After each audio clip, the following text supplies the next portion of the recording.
Let's see, are we live? Looks like we're going live, everybody.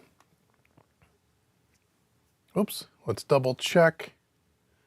Hey, we're live. How's everybody doing? People are not here yet to know how everybody is doing. Let's just double check this. Today is that on there now? Yeah, it is. There we are.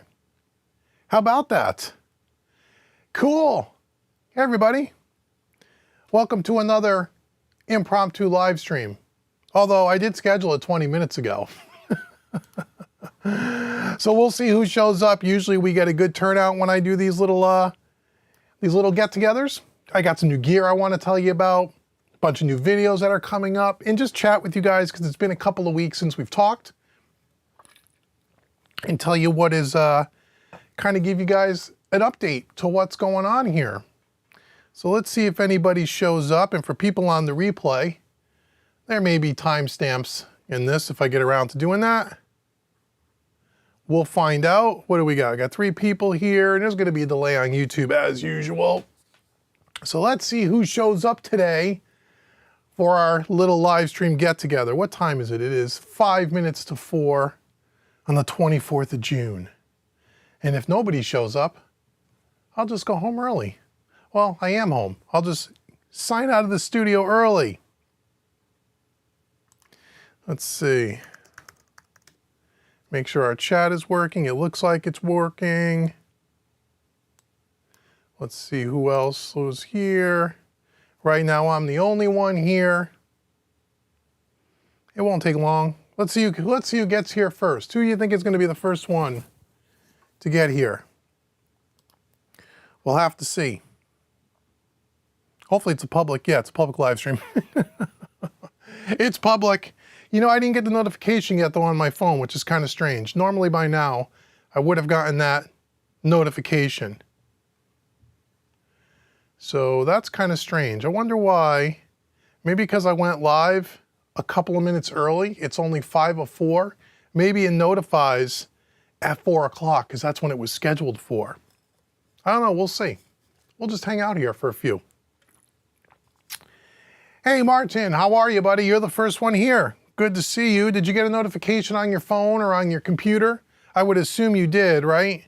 Let me know if you got a notification. I should be getting notifications pretty soon on mine. Let me just see. Let me know how the audio is, how the video looks. Does the audio sound okay? Let me know. Okay, good. I see your, I even see your comment here. Excellent. So Martin is here. Good to see you, my friends. Hope you're doing well. Let me know how the video and the audio is sounding. Video looks, audio is sounding. And maybe we'll get some people here to hang out with us. We'll see. Usually we do. Usually we get 25, 35 people when I just kind of pop on here when I have time. We haven't done this in a few weeks, so I thought, hey, maybe today would be a good time to get on here and check things out. Oh, you got one on your PC. Okay, cool, excellent. And the video and the audio are fine, great. Thank you, appreciate that, and that's good. And the notifications are on. People hopefully will start rolling in.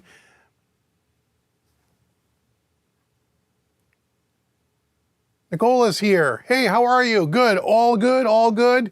Good to see you. So the notifications are now hitting everybody's phone. They'll be here.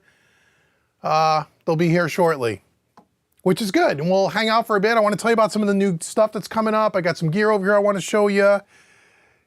Hey, Kay Pitchford. Hey, Dave, nice to see you. Nice to see you as well. Let me get back to my eCam here. Good to see you as well. Thank you for showing up. Haven't talked to you guys in at least a few. Let me pull this a little more. Well, then it's going to be more in the frame. That's okay. I can move up a little closer here. It's been a few weeks. So much going on here. Unbelievable. Wait until I tell you about all the videos that we've already done that are coming up over the next, well, right through the end of September, actually. There's actually enough videos already recorded, already scheduled on YouTube, 2 videos a week, all the way through the mid part of September already. And we have more coming that we're going to do this next weekend. So there's a ton of new stuff coming, which I think you guys are really going to like. And we got some new gear in here that'll be part of that, which will be really good. So yeah, it's going to be a lot of fun. So we'll wait a few minutes for a handful of people to show up, and then we're going to let people jump in. And if they ask questions about things I've already covered, we can always circle back around. So what do we have here for folks? 8 people watching. Cool. All right, man. Nice. If this is your first time here, let us know in the chat. Welcome to Mixing Music Analog. I appreciate you showing up. Oh, how do I get rid of that here? Do I have to do this? Let's see. Nope, not that.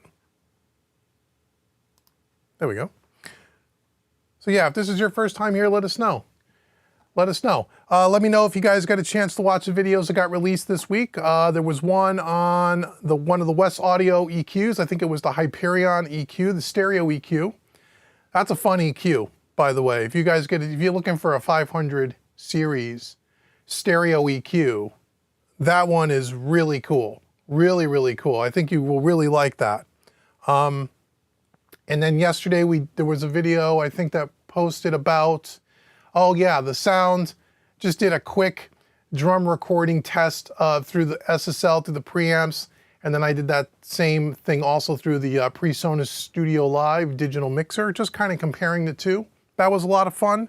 Just kind of what are the differences between, you know, the preamps, if there's any difference, and there's a subtle difference. It's not remarkably different, but there was a fairly subtle difference there, which is really cool. And then next week we have, what videos are going live next week? Oh, the other West Audio EQ, the Pultec stereo EQ that they have, that's really cool. Much like the one that I just did, the Hyperion. Stereo or dual mono, all digitally controlled with their plugin. So that'll be really cool.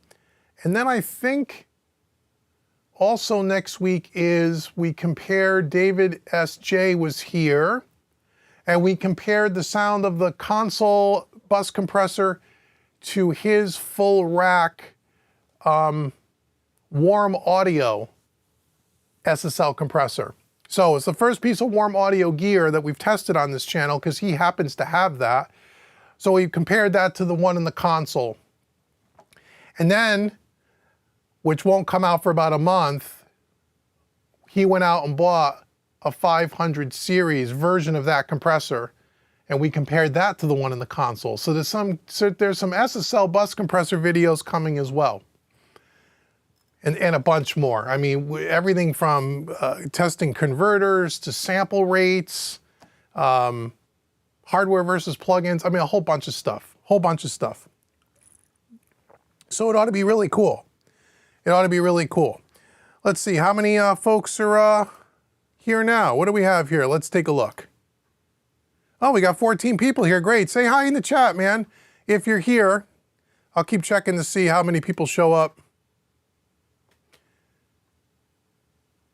Hey, Dave, great job on the channel. Thank you so much, man. I really do appreciate it. Alnestandro. Hope I said that right. I probably didn't, but thank you, man. I appreciate you watching. I appreciate you coming, and I appreciate you watching the videos. And I hope the videos are helping in some way. Trying to do stuff that's super unique that nobody else is really doing. I mean, there's really nobody that does what we do here anyway. I mean, no, but I don't see anybody who actually goes through the hybrid workflow and how all this stuff works and how you install it and everything. I don't know anybody that's doing that. So that's really cool. Thank you so much for your support. Hey Jim, how are you? Good to see you, my friend. So yeah, so if you're digging the channel, make sure you like, hit the thumbs up on this video. You must be subscribed if you're here. You wouldn't have got the notification, but just double check and make sure you're subscribed. If you really dig what we do here and you want to support the channel, feel free to hit the super thanks. That's always super helpful. So I do appreciate that. Hey Malcolm, what's up, buddy? Good to see you as well. Hope you're doing okay, you and your family. Good, people are starting to file in now. This is great. We didn't get too far yet. I'm waiting for people to show up, Malcolm, because I want to make sure there's enough people here we got 17 people here. Great, okay, we'll wait a few more minutes. It's just 4 o'clock. So I got on here a few minutes earlier than I anticipated. Hey, Ruben, thanks for your videos. It's really helpful. Thank you so much, Ruben. I appreciate it. Thanks to all of you guys. I'm glad that it's helping. I wish there was a channel like this when I first decided to get into hybrid and start working with all this stuff, man. It's the reason why I created the channel, like I've told you guys before. The only reason why this channel exists, honestly, is because when I was shopping for a console and how to install it and how to hook it all up and all the different stuff around, all the things that we talk about, there was nothing out on YouTube. Nothing, literally nothing, showing you how to do it. And especially on the Origin itself, because the Origin had just come out. And I think I'm one of the first 50, I think I am. I'd have to look at my serial number again. I know I'm one of the first 100. I might even be the first one of the first 50 customers to get this. And so there is literally nobody talking about this thing. Nobody. And even today, there's nobody. I think we're the only one, except for SSL, solid state logic. Nobody talks about this console on YouTube. Very, very few people. So we built a channel around, well, if we're going to learn how to do it, we may as well try to help others. Whether you have an SSL or whether you just have a little desktop mixer, or maybe you don't have a console at all and you just want, you got maybe a couple pieces of hardware you want to patch into your rig, or you work all in the box and you're thinking about, you know, getting some hardware, you want to know what the differences are, you want to know what's involved, all of that. And then we also have a bunch of folks that actually have, since the channel has started, have bought consoles. A handful of people bought an Origin, I know that because they email me. Some of you have bought an API. I know someone I think someone's in the market to either get a Neve or an API. You know, and then a lot of you's got the SSL. Oh, I got to talk to you about that too. I got notes here about the SSL Big 6. People ask about all the time. So, hey Jimmy, what's up, buddy? How are you, my friend? Good to see you too. Yeah, so I'm just, you know, I'm so glad that this channel helps you guys, because as you know, it takes an enormous amount of time to do the videos that I do on this channel for nothing. And so if I'm helping you guys, and that's the motivation I need to keep going, because that's about the only reason why I do it. Because there's no other benefit to me doing it except that. Except for that. So I'm glad it's helping. Hey, Hunter. You guys are great. Thanks for your videos on the Origin. You're welcome, Hunter. You're very, very welcome. Trip Killer, hey, let me know when we can ask questions. Oh, you can start asking. Well, you know, let me, I'll take a couple of questions, then we'll get into some of the new gear. People will be filing in, you know, we'll get some more people here, we'll get some chatter going, and then I'll go back to questions. So yeah, so if you have a question, you can certainly ask one now. If you'd like, that's no problem. Oh, before we get started, make sure this is kind of you're getting a little bit of an advance notice here, but you can use it today. So if you're starting on Monday through July 5th, about a week and a half's worth, over at Home Recording Made Easy, every course is 50% off. There's a coupon code July50. If you go to the homerecordingmadeeasy.com website, right on the homepage, you'll see the big announcement. And it says it doesn't start until Monday, but you guys can use it today if you want. It will work. Here's the reason why I'm telling you that. I know we're on a different YouTube channel. The Mixing Hybrid Pop course, that's also 50% off. What? Yes. I don't normally do that. That and the Mixing Masterclass. Those are premium courses. I normally don't put them on sale. But this time I'm putting them on sale. It's only going to happen one time. And just for the folks that already have Mixing Hybrid Pop, Mixing Hybrid Acoustic Rock comes out in the beginning of August. So in about another month, we're going to do a live stream. There's going to be a pre-sale sale, so all you guys can get it, you know, at like half price. And you're really going to love that. So if you're someone who, even if you don't work with a console, even if you work all in the box of plugins, but you work with a lot of third-party plugins like tape machines and channel strips and those kinds of things, those courses are going to help you. If you have any kind of hardware in your rig at all, whether you have a console or not, those mixing courses are going to help you. They're advanced level, okay? So check those out. Go to Home Recording Made Easy. And use July 50 at checkout on anything on the website. Okay, so I'm gonna do, and if you're on my email list over there, by the way, like Jimmy Farmer and Malcolm and Jim and a lot of you guys, you'll get the email on Monday. But if you're hanging around over this weekend and you want to get into your studio and get some training, you could go do that right now. Okay, so I just thought I would say that. Okay, let me get to the questions there. I'll promote that a little later as well for people coming in late. Okay, let me see. Malcolm, let me get your question up here, Malcolm. I see that Audioscape has a 260 VU available to purchase, which I find unusual. How do you like yours? Love it, Malcolm. There's a video on this channel all about it. Go watch the video review. Love it. It's an awesome compressor. I use it all the time. I'm doing a mix right now for a country artist. That's the reason why we're not doing music tonight is because I got the mix up here and you can't hear this yet. It's not released. And I used it on, what the hell did I use it on? Oh, acoustic guitars.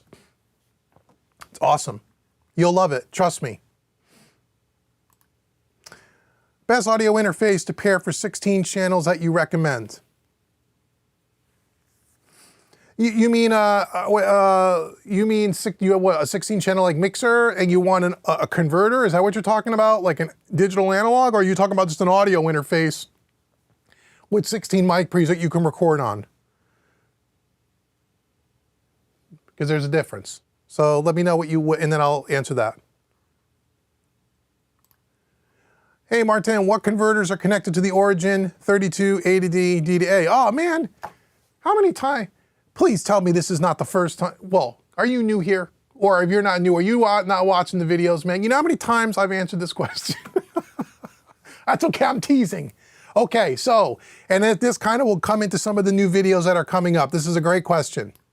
Okay, so what's on here is going from digital analog. I have 64 in, 64 out.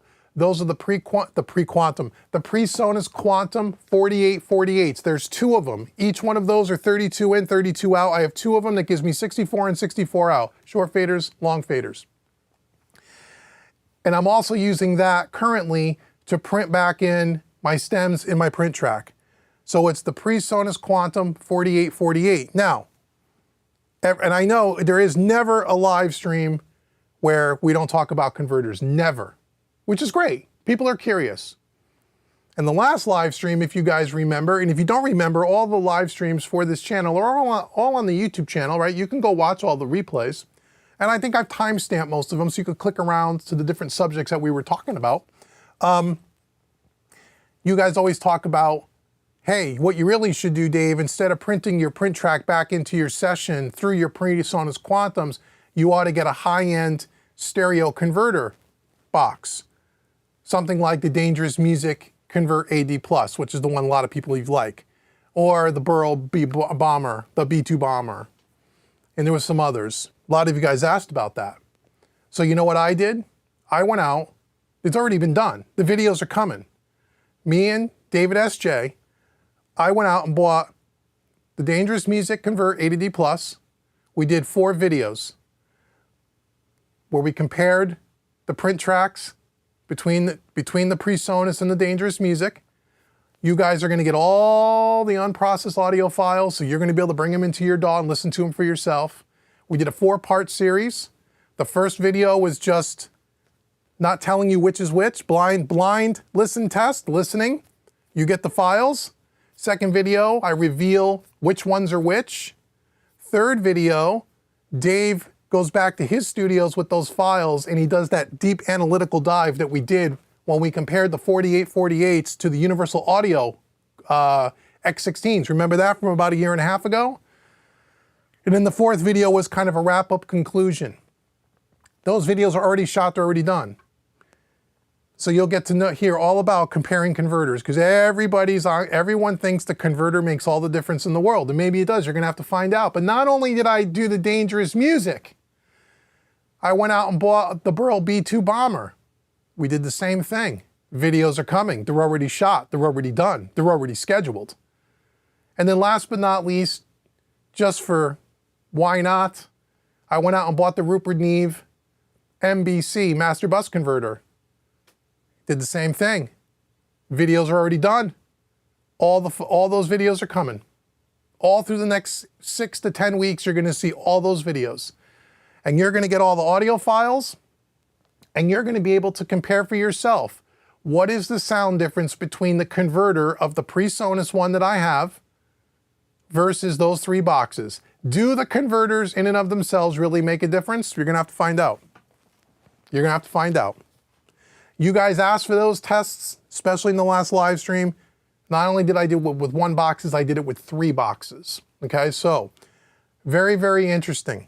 Very interesting. And when Dave does all his deep dive stuff and you look at all the analytical stuff and we line the 2 files up side by side, you're gonna be shocked at the results. And if you have not seen the one that we did a couple of years ago when we compared the Apollo X16s to the PreSonus Quantums, go back and watch that, because that's kind of the same kind of thing you're gonna see on these next sets of videos. However, with that series at the time, we didn't provide the audio files. I don't know why. Oh, I think because we used a song that I didn't have permission to give out. But for these 3 boxes, not only did I get permission to give you guys the files, but we used the same song. So let me tell you a little bit, and I'll go back up if I miss any questions. Let me tell you how we did this. So we took the Dangerous Music box. I did a full mix. I mean, we're not talking raw. When we did the PreSonus Quantums versus the Apollos, they were just raw tracks. They weren't mixed. It wasn't a full mix, right? It was a small session. It was only 16 channels. For this test, I got a session that was full 32 channels. I did a full mix on it, except for maybe automation. EQ, compression, there's probably 15 pieces of gear patched in.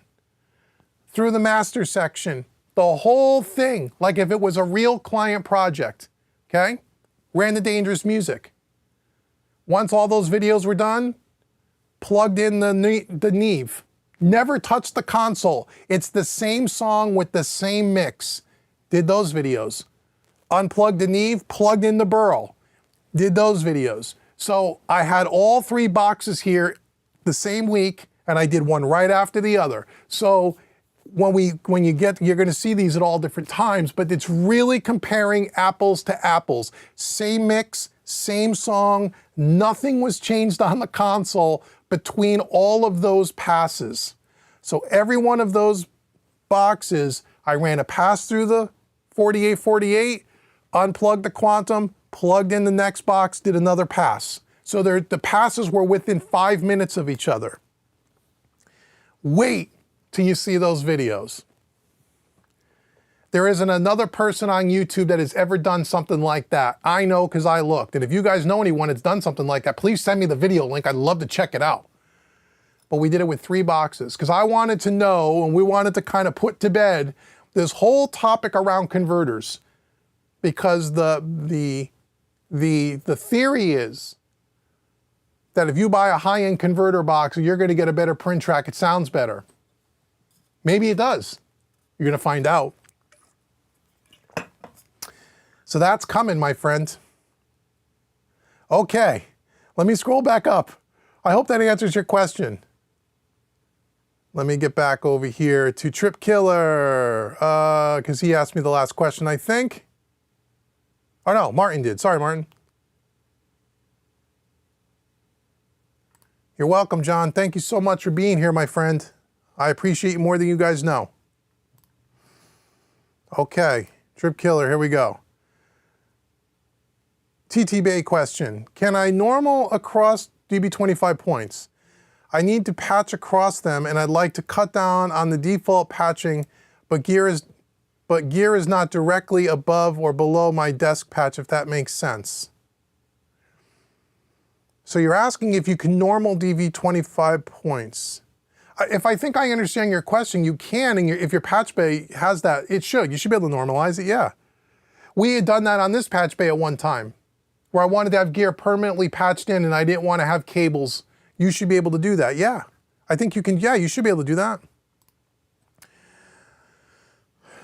You meant 2 audio interfaces with 8 preamps that connect them together. Which one would you recommend? Depends on your budget. I would say if you're in the 8-channel interface, if you're in the under $1,000 range, either something by maybe Focusrite, something by Motu. Hell, I'd even say something by PreSonus. Those preamps sound fine. They do. If you're above $1,000 a unit, Universal Audio. Who else up in that ball? But there's lots of them. You know, you can search. Universal Audio is one that I would look at maybe. Trying to think who else above $1,000 if I act. So I only give you recommendations of stuff I actually use.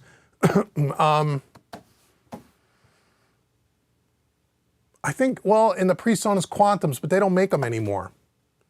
So under $1,000, Motu, Focusrite, PreSonus, you're not going to have a problem with any of those. But you want to get something a little bit better in a preamp, you can go with the Universal Audio stuff. That's fantastic too. That's fantastic too. And if you shop at Sweetwater, use Uncle Dave's affiliate link, if you don't mind. Okay. Holy crap, can't wait for those shootouts. They're coming, brother. They're already done. They're done. They've been done. I spent the last week and a half, Dave and I, working on them. They're all done.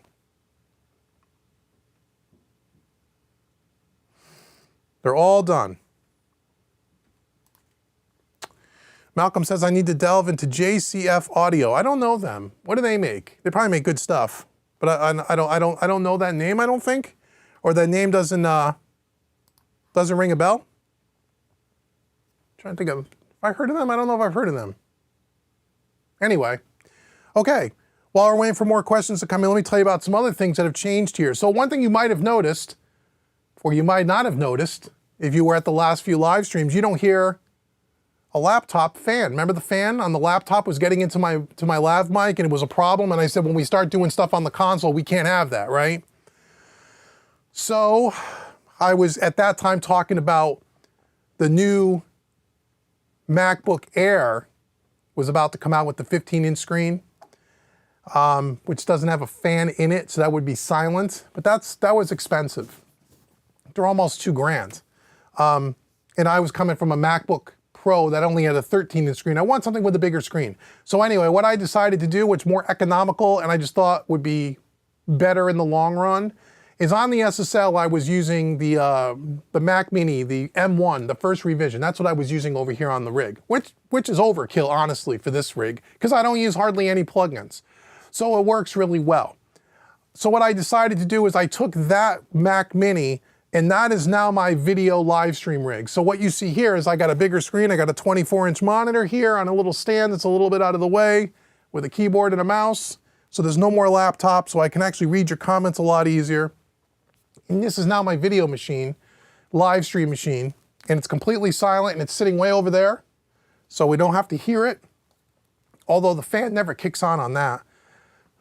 Pardon me. And then for this machine, I went out and bought the new Mac Mini M2, just the base model, because again, it's overkill for over here. But what I liked about the new M2 is it has 4 Thunderbolt ports as opposed to 2. The M1 is limited on ports. The M2 has more ports on it, and that was helpful to me with all the hard drives and everything I have connected.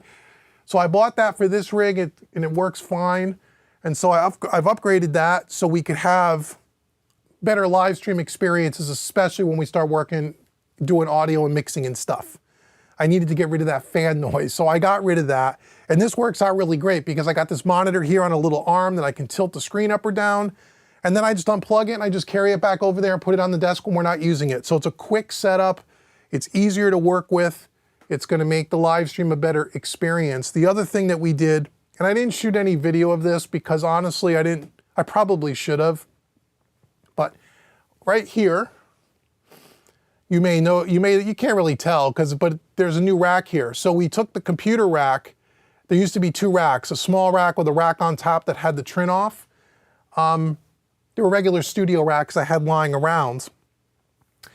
But one of the problems that I ran into when we were doing these converter tests is we had to get behind the racks to get to the word clock cable and to get to the digital SPDIF in and outs. And trying to get behind those racks without pulling the whole console was such a pain. It really was. It was such a pain in the rear end to do. So I decided that for the future, what I wanted to do was I got rid of those racks, and on Amazon, I just bought a computer server rack.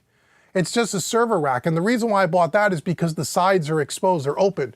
So you can reach right in, see all the connectors, see all the cables. You can get in there and you know, change things, fix things, plug stuff in, whatever.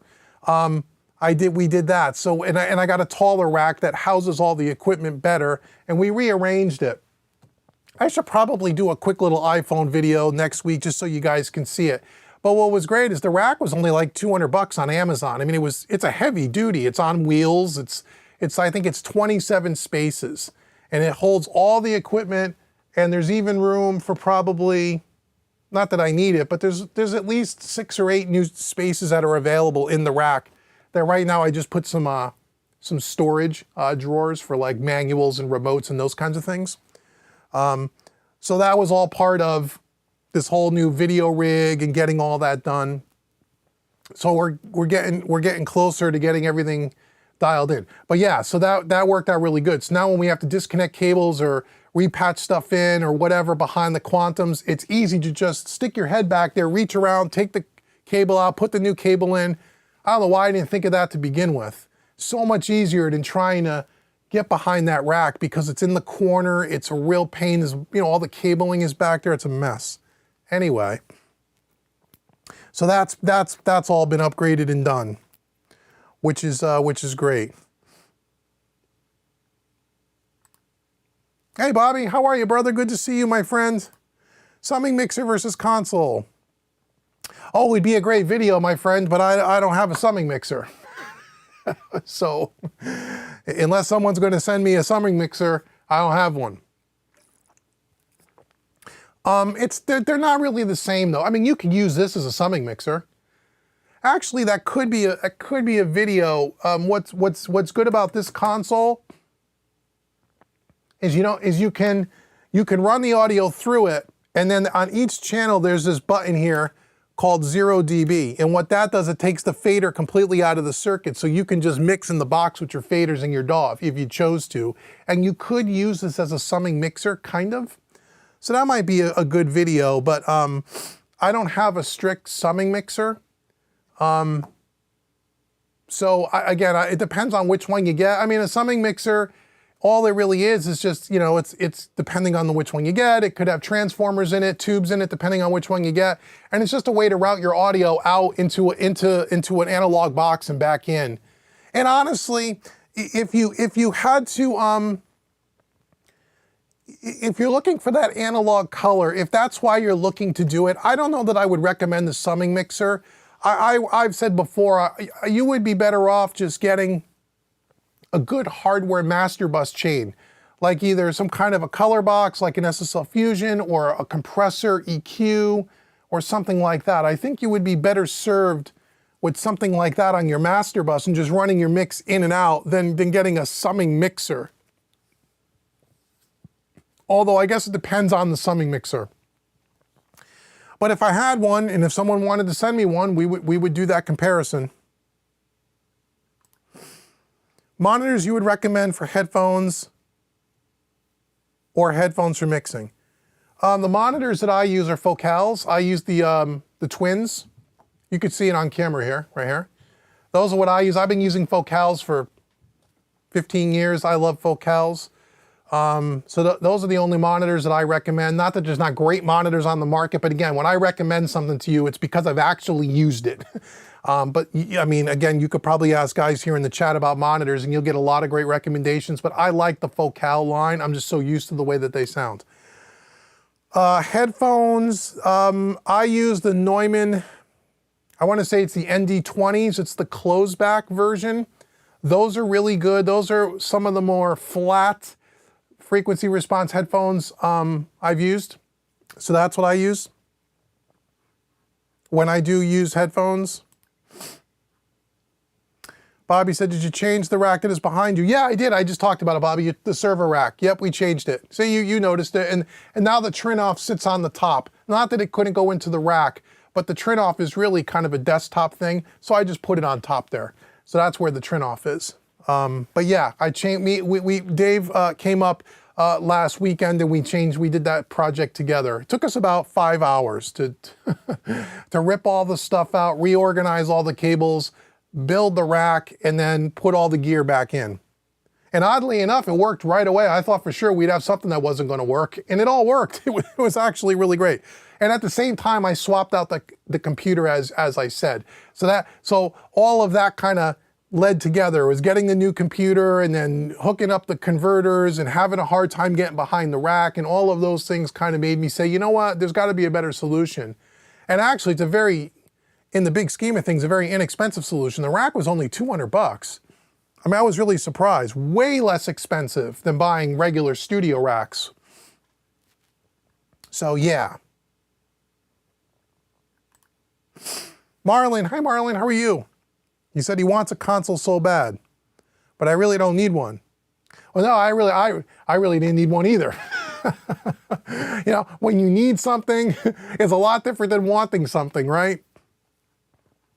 A lot of people want a console. You know what though? You know, so like I tell people, oh, and you know, that kind of leads me into the Big Six. Let me talk about that a bit, because I know a lot of people that come to these live streams on this channel have a Big Six, and they've asked me about the Big Six because I have the Origin.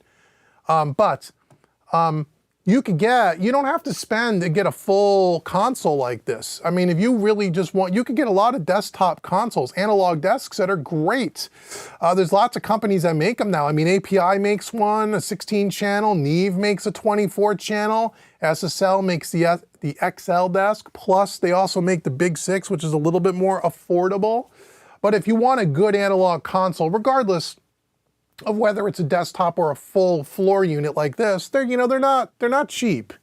You know, they're not. They're expensive. I mean, let's face it. But you're getting a wonderful piece of equipment, you know, so you got to look at it that way. So speaking of the Big Six, so I'm in the beginning discussions with Sweetwater about getting a Big Six in here to test against the Origin, because I know so many of you asked me. I've reached out to Sweetwater and said, hey, look, I get asked this all the time, but I can't personally drop $3 on a mixer that I'm not going to keep, right?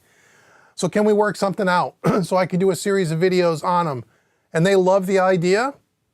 Right now it's Gear Fest at Sweetwater, so we're going to get back. We're going to get back together sometime next week and talk about it. But it looks like I'm pretty confident that I'm going to get a Big Six in here, so we can compare not just the sound, but you know, the functionality, you know, the quality of the build, you know, the knobs, the faders, compare the two. We're going to run a mix through that. You know, I think you can do 16 channels on that thing. We're going to do a mix through that, do a mix through this. We're going to do a little bit of recording on it. I'm going to record some guitars and stuff on it, and then we'll compare that to this. Not so we can say, does it sound just like the Origin? I'm sure it doesn't sound identical to it, but just to show you, again, if you're not in the $50,000 price bracket and you're in the $3,000 price bracket, how much of the features can you get in that? And maybe that will, is it worth that kind of money? I know the people that watch this channel that have one have been very vocal that they really love it. And I'm sure it's a fantastic piece of equipment. And I've been asked to compare it so many times now. So I'm hoping that I'm going to be able to get that in here to do some videos for you guys on that. So that'll happen. I'll know a little bit more next week. And even if I get the thing, it's going to be at least a couple of months before you'll actually see the videos. But if I can do it, I'm going to do it. So don't worry about that. So I'm trying to take, when you guys ask me about these things, I'm trying to take a lot of those things and make them reality. Some of it is easy, some of it not so much, because getting the gear isn't always easy for me to get. You know, because a lot of times, unless I'm going to buy it for myself, I have to either get it on loan or get a demo or something like that. You know what I mean? Because I'm not a big enough YouTube channel where they just send me pallets of stuff for free. That just doesn't. That happens on all the other big channels. It does not happen here. We've talked about that before. It's rare that happens, especially when you talk about the higher end pieces. So speaking of other gear that we're going to be testing, I got some pieces here. So kind of ties into the Wes Audio EQ that I just did. So those Wes Audio EQs, the Hyperion and the Prometheus that's coming up, I think next week or the week after, As I said in the Hyperion video, those were on loan. Those were already been sent back. I wasn't given those to do the demo. I asked if I can borrow them because I wanted to show you some more Wes Audio gear because I love Wes Audio, and even though I really don't need those particular pieces, I thought they would be good videos. But those have already been sent back. The same rep that reps Wes Audio also reps Elisa. Is that how I say it? Yeah, Elisa gear, right? So they said they were looking for, if I wanted to borrow some of their 500 units, I could. And I could do some, if I want to do some videos, I can. I don't have to if I don't want to. I'm not being paid for all that stuff. Again, I don't get paid to do these things. I'm just trying to bring content to you guys because some of you guys have asked about that gear too. So, piece number one is the expressor, the stereo compressor. I don't know how well you're going to be able to see that. Okay. So this is just really a stereo 500 series compressor. Looks like it's built really well. It's got all stepped, notched knobs. That's the first piece. The second piece is the character, the saturation color box that a lot of you have asked about. See that? I know David S.J. is really interested in this one. He wants to know how it sounds. Again, built very similarly, has really nice metal knobs. Oh, they're all stepped. So I got a chance to borrow these. Again, these have to go back. I don't get a chance to buy the. I guess if I wanted to buy them, I could buy them. But the deal is, I'm borrowing them. They're going back. But the next piece of gear that I have that I'm probably gonna buy. And first I gotta say, I gotta thank, and again, I wish I remember his last name, but he comes to our streams, he follows our channel. He's out of, I believe he's out of England. Yeah, he's over the pond. Robbie, who also has an Origin. He saw my 2-year review video on the Origin. If you haven't seen it, go check it out. It's in the list, it's in the archive. And we were talking about, because the Origin doesn't have flying faders, doesn't have automation. And in that video, I told you about a couple of third-party solutions that if you had this kind of a console, or any kind of an analog console that doesn't have automation flying faders, there were a couple of different solutions that you can check out. One of those solutions is a product by Wes Audio called the NG Level. And the NG Level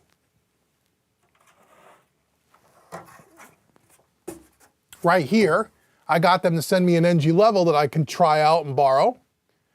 Is a 16-channel D-sub connectors. Let me just turn this around.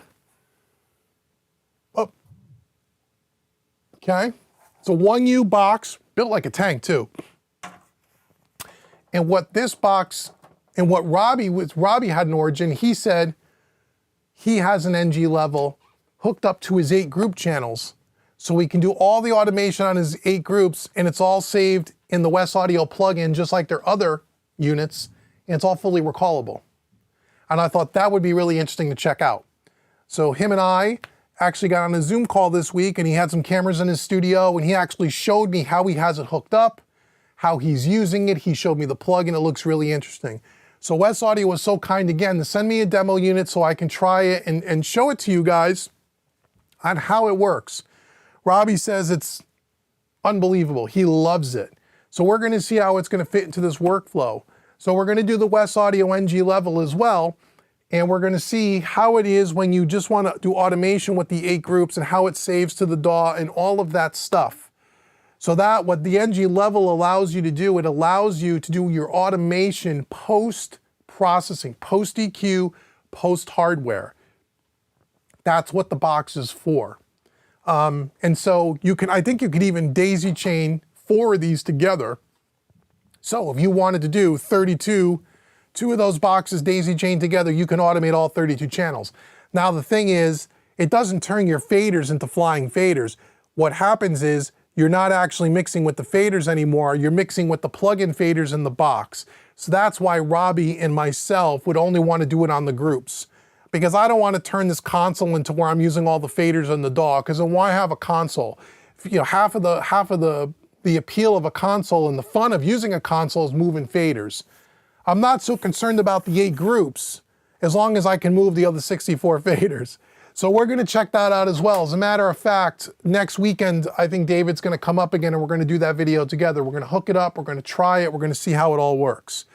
So that'll be really cool. And that'll be a good test. Again, if you go on YouTube and look up Wes Audio NG Level, there are only a couple of videos by the actual company, and none of them show it how it's being used with an analog desk. Not one. Which I told Wes Audio, and this is one of the reasons why they sent it to me, because I said, look, you can use the videos on your channel. I would tell you to do it. If this box works the way I think it does and the way Robbie says it works, and I believe him if he says it, then Wes Audio is crazy to not promote this more. There's no other product on the market that will turn an analog, non-automation console into something that you can do with automation post-processing. Nobody else makes a product like that right now. So, you know, I'm hoping that Wes Audio will use the videos and help promote, you know, the product if it's that good, you know, so we'll see. But again, that one's on loan too. But if I like it, I'm going to buy it from them for sure. And then we'll do videos on it. So anyway, that's some of the gear.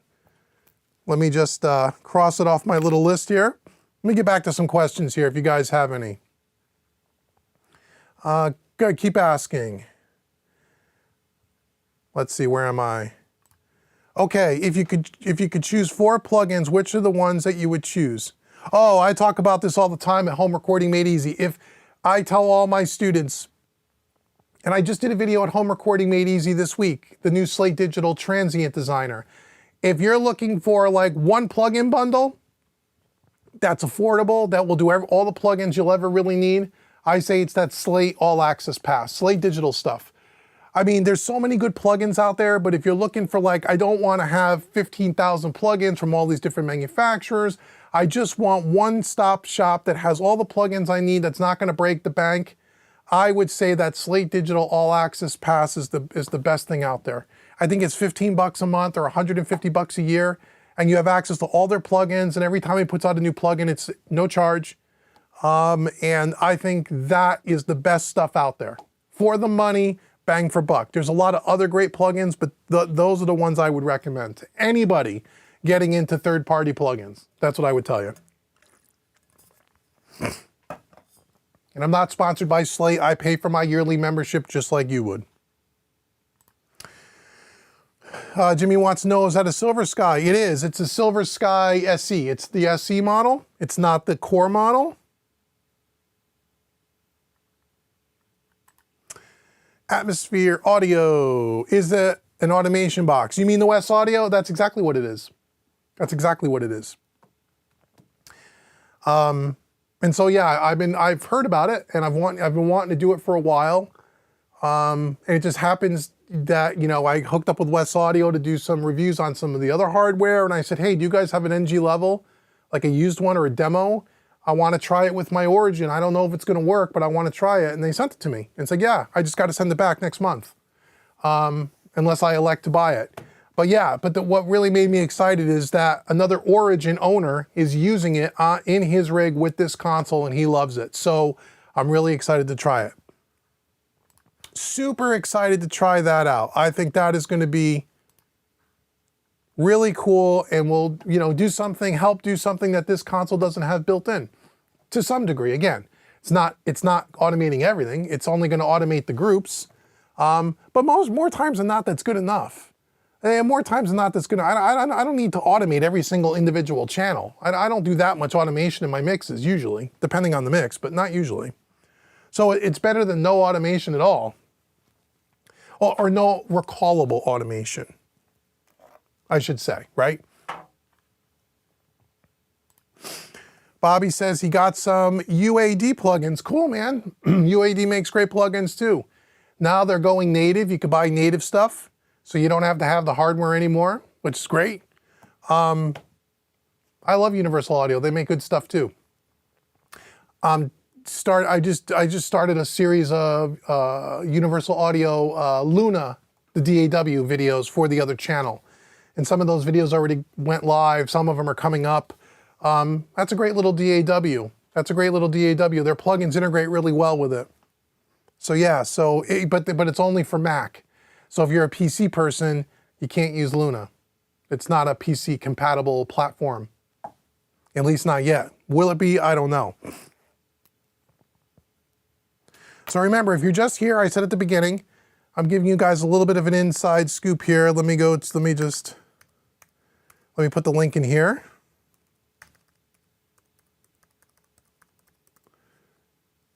I typed that right? Yeah.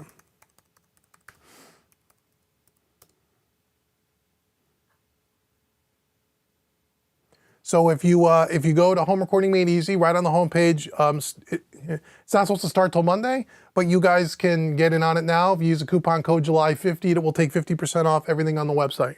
And that includes the hybrid mixing course and the mixing masterclass, which normally sell for hundreds and hundreds of dollars. They're half price. So go check that out. Marlon wants to know, hey Marlon, do you use the pre's on the Origin? Most SSL owners seem to completely disregard them, which I've always thought was a shame. I use them all the time. Now, again, I'm not a recording studio. I mean, the channel's mixing music analog. I'm a mixing house primarily, but I run audio through the pre's all the time.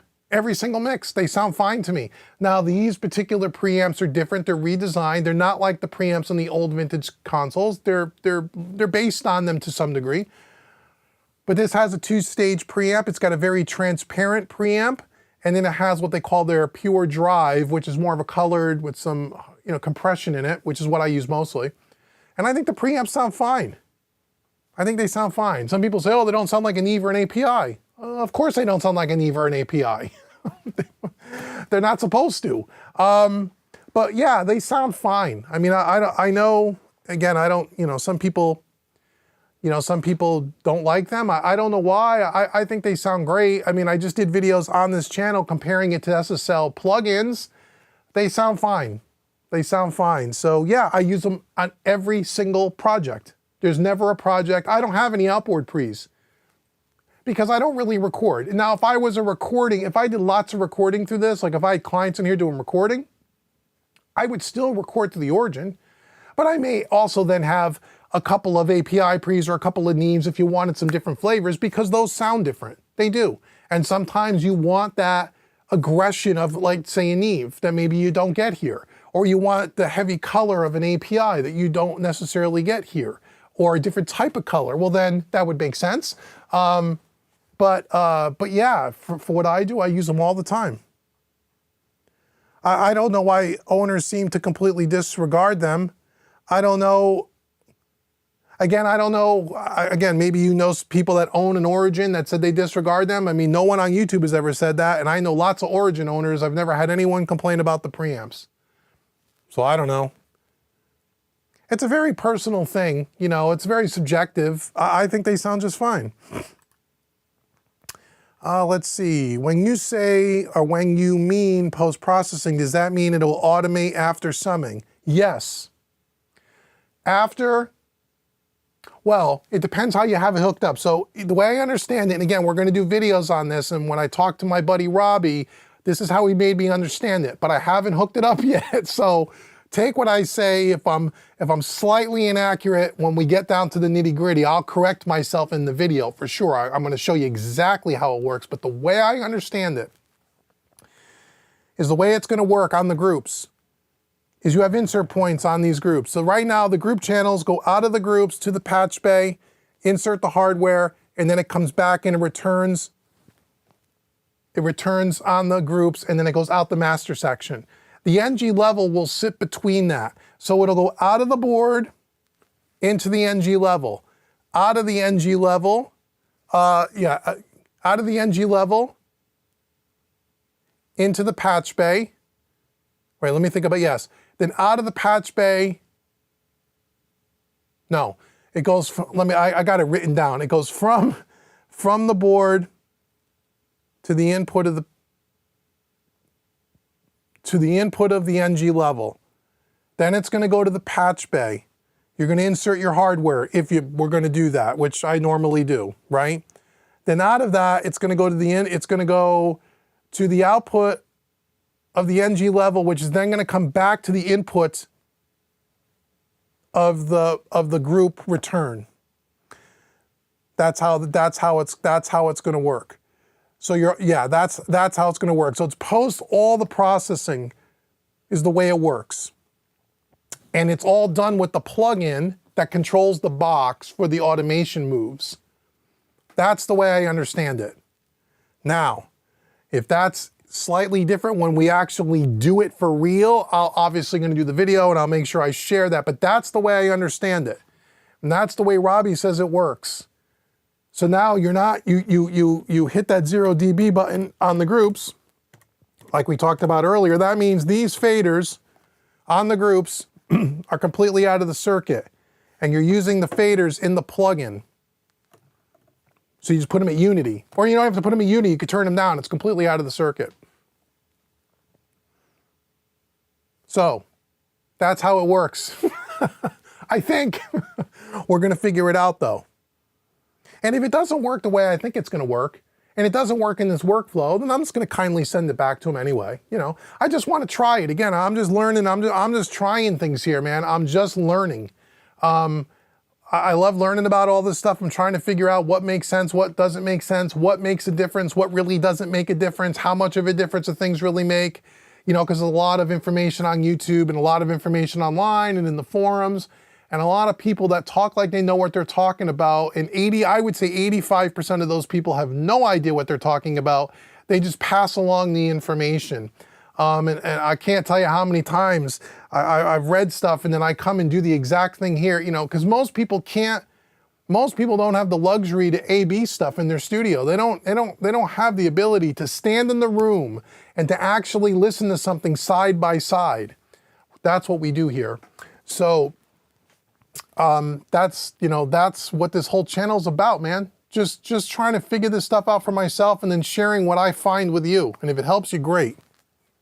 And if it doesn't, sorry, but I'm trying. Let's see. Marlon says, to clarify, I just meant SSL owners in general, not specifically Origin. Oh, okay.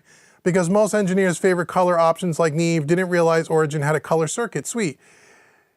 Yeah, you know, and again, when I hear people say most engineers, again, you might be right about that, but when I hear people say that, that's because they've heard that. Unless you've actually talked to a lot of engineers that own SSLs that say they prefer the other thing, and maybe you have, I'm not saying that you haven't, I'm just saying, when I hear stuff, and again, this is great, I love this dialogue because this is the same thing I heard about the converters. I had someone on one of our videos last week, someone that frequents our channel, I mean, seems like a good guy, he wasn't trying to be rude, just being, you know, and I left his comment up there. And he said to me, we weren't talking about the sound of the converters. He was saying to me in a comment on another video, you know what you need to do, Dave? You need to stop printing your track back in on your session. You need to run it to a different box and you need to print at a higher sample rate. You need to print at 192, not 48 or 44. Because the way I do it now is whatever the session is at, if a client sends me files at 48K, that's what the session's at, and that's what the print track's gonna be. If it's at 44.1, it's gonna be at 44.1. If it's at 96 or 88 or 192, whatever. Most times it's 48. And he said, you need to be printing on a separate machine at 192. And I said, says who? He says, every pro studio does it that way. Just like most engineers favor. And I said, oh really? Every pro studio does it that way, huh? So I reached out to 3 of my colleagues that own pro studios, 1 in Nashville, 2 out in Los Angeles, that work with a lot of famous artists that you would all know and love. And I asked them, hey, how do you do it? You own a console, how do you do it? Do you print to a separate machine? And if you do, what sample rate do you print at? You know what all 3 of those studios told me? What do you think they told me? They all print at 48K. One of the 3 actually prints to a different machine, and the reason why he prints to a different machine has nothing to do with the converter, has to do with his workflow, and I guess he has old converters, old computers, he hasn't done all his upgrading yet, so it was a workflow thing. It had nothing to do with the sound. So I wrote back to him and said, well, geez, I talked to 3 3 other engineers. I guess not all pro studios print at 192 to a separate machine. So again, it's another one of those things where people hear these things, they read these things, they see one engineer on YouTube say that you need to do this and this is the way everybody does it. And sometimes that's true. Sometimes that's true. Just like Marlon, he could be absolutely right. He may know 40 engineers and they all said the same thing. I'm not suggesting. But more times than not, I find that when people make these broad statements, it's just that, it's rumor. So what we try to do here, oh, David S.J.'s here, hey brother. So what Dave and I do when we get on our little our little Skype chats a couple of times a week, we're like two old ladies sitting in the park, chatting it up. We talk about these things. And the very first thing we say is, okay, can we test that? Can we test that theory? How can we do that where I don't have to break my bank? How can I do it? Who can I call? Can I get a piece of gear? Can I get the NG level? Can I get a converter box? What can I do to try to do? Can we prove what everybody thinks or most people think is the conventional way of doing things? Can we prove it? Is there really a difference? And that's what we try to do. And so, same thing with the most SSL owners generally, not specific, because most engineers favor color options. Really? Maybe they do. I'm not picking on you. I love your comments. But when I read most people do, I get skeptical. That's just me. I'm an idiot. And so I get on Skype with Dave and I say, Dave, how can we test that? Can we test that? I want to test that, you know? And then we learn. And sometimes I find out that the person that made that statement is correct, and sometimes I find out they have no understanding of what they're talking about, and that's usually what it is. But yeah, it's funny. But you know what? It gives us cool content to try. So, talking about the sample rate for a second. Thanks, Marlon. I'm not getting on you. I'm just teasing with you. I'm sure everything's good. But we did. I just did it yesterday. I don't have the results yet to do the video. But I did. I printed them. 44, 48, 88, 96, 174.2 or 176.2, 192, 6 different sample rates. All at 24-bit. Brought it back into the DAW and lined them up and listened to them side by side. You know what my first impressions are?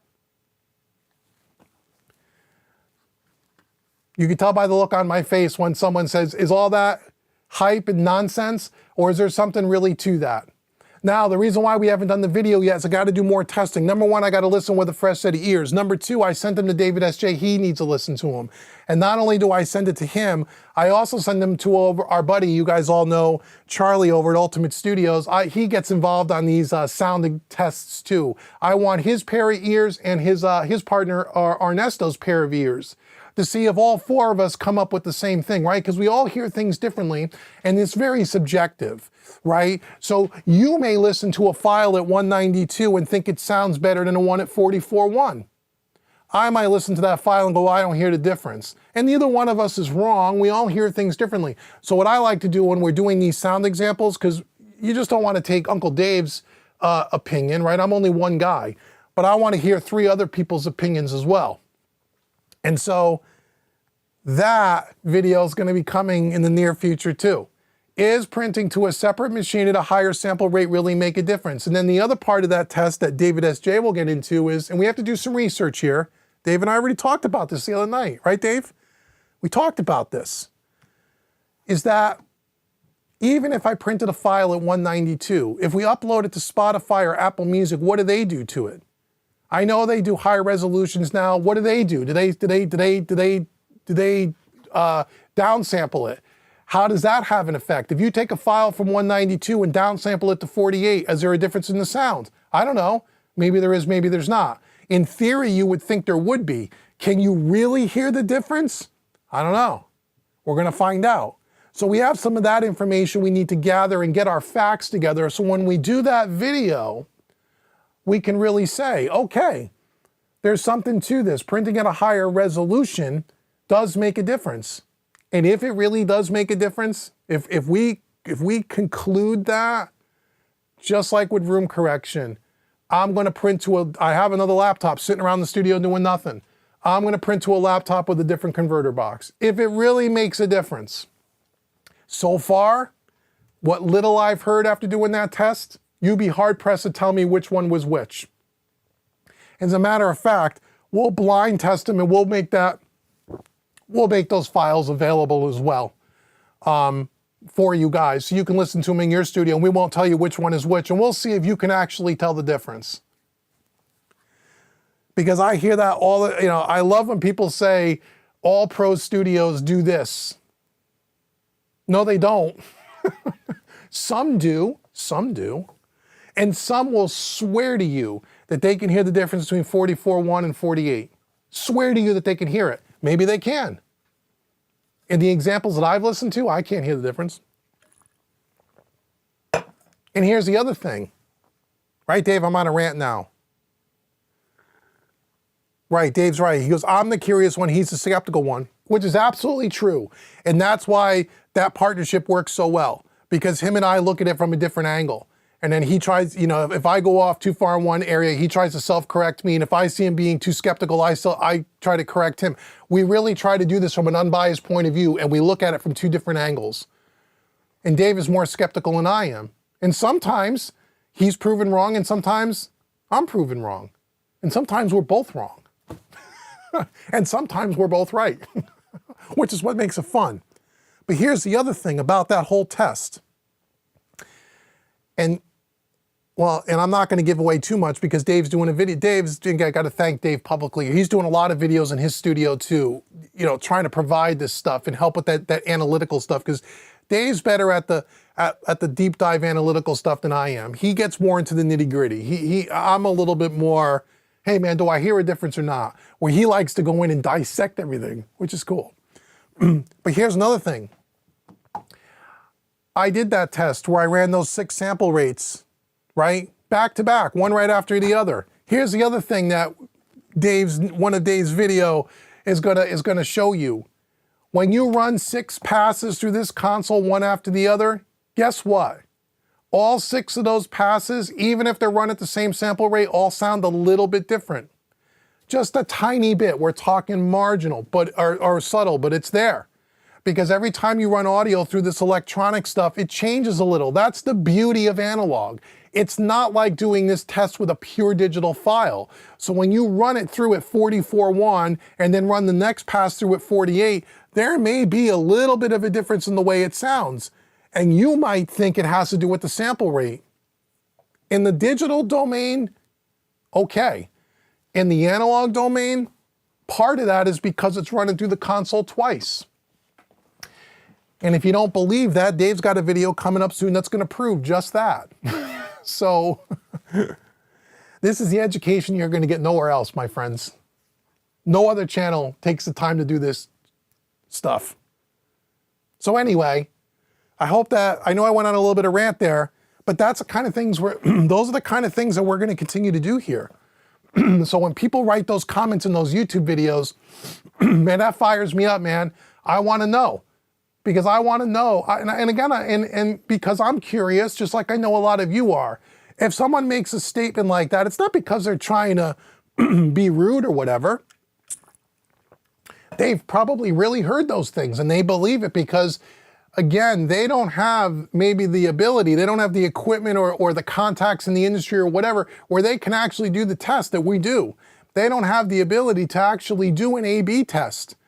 They don't have the ability to get 3 different high-end converter boxes in their studio at the same time and do one by one. They don't have those resources available to them necessarily. I do. So they're just going on what somebody told them, which could be perfectly valid and an earnest information being passed.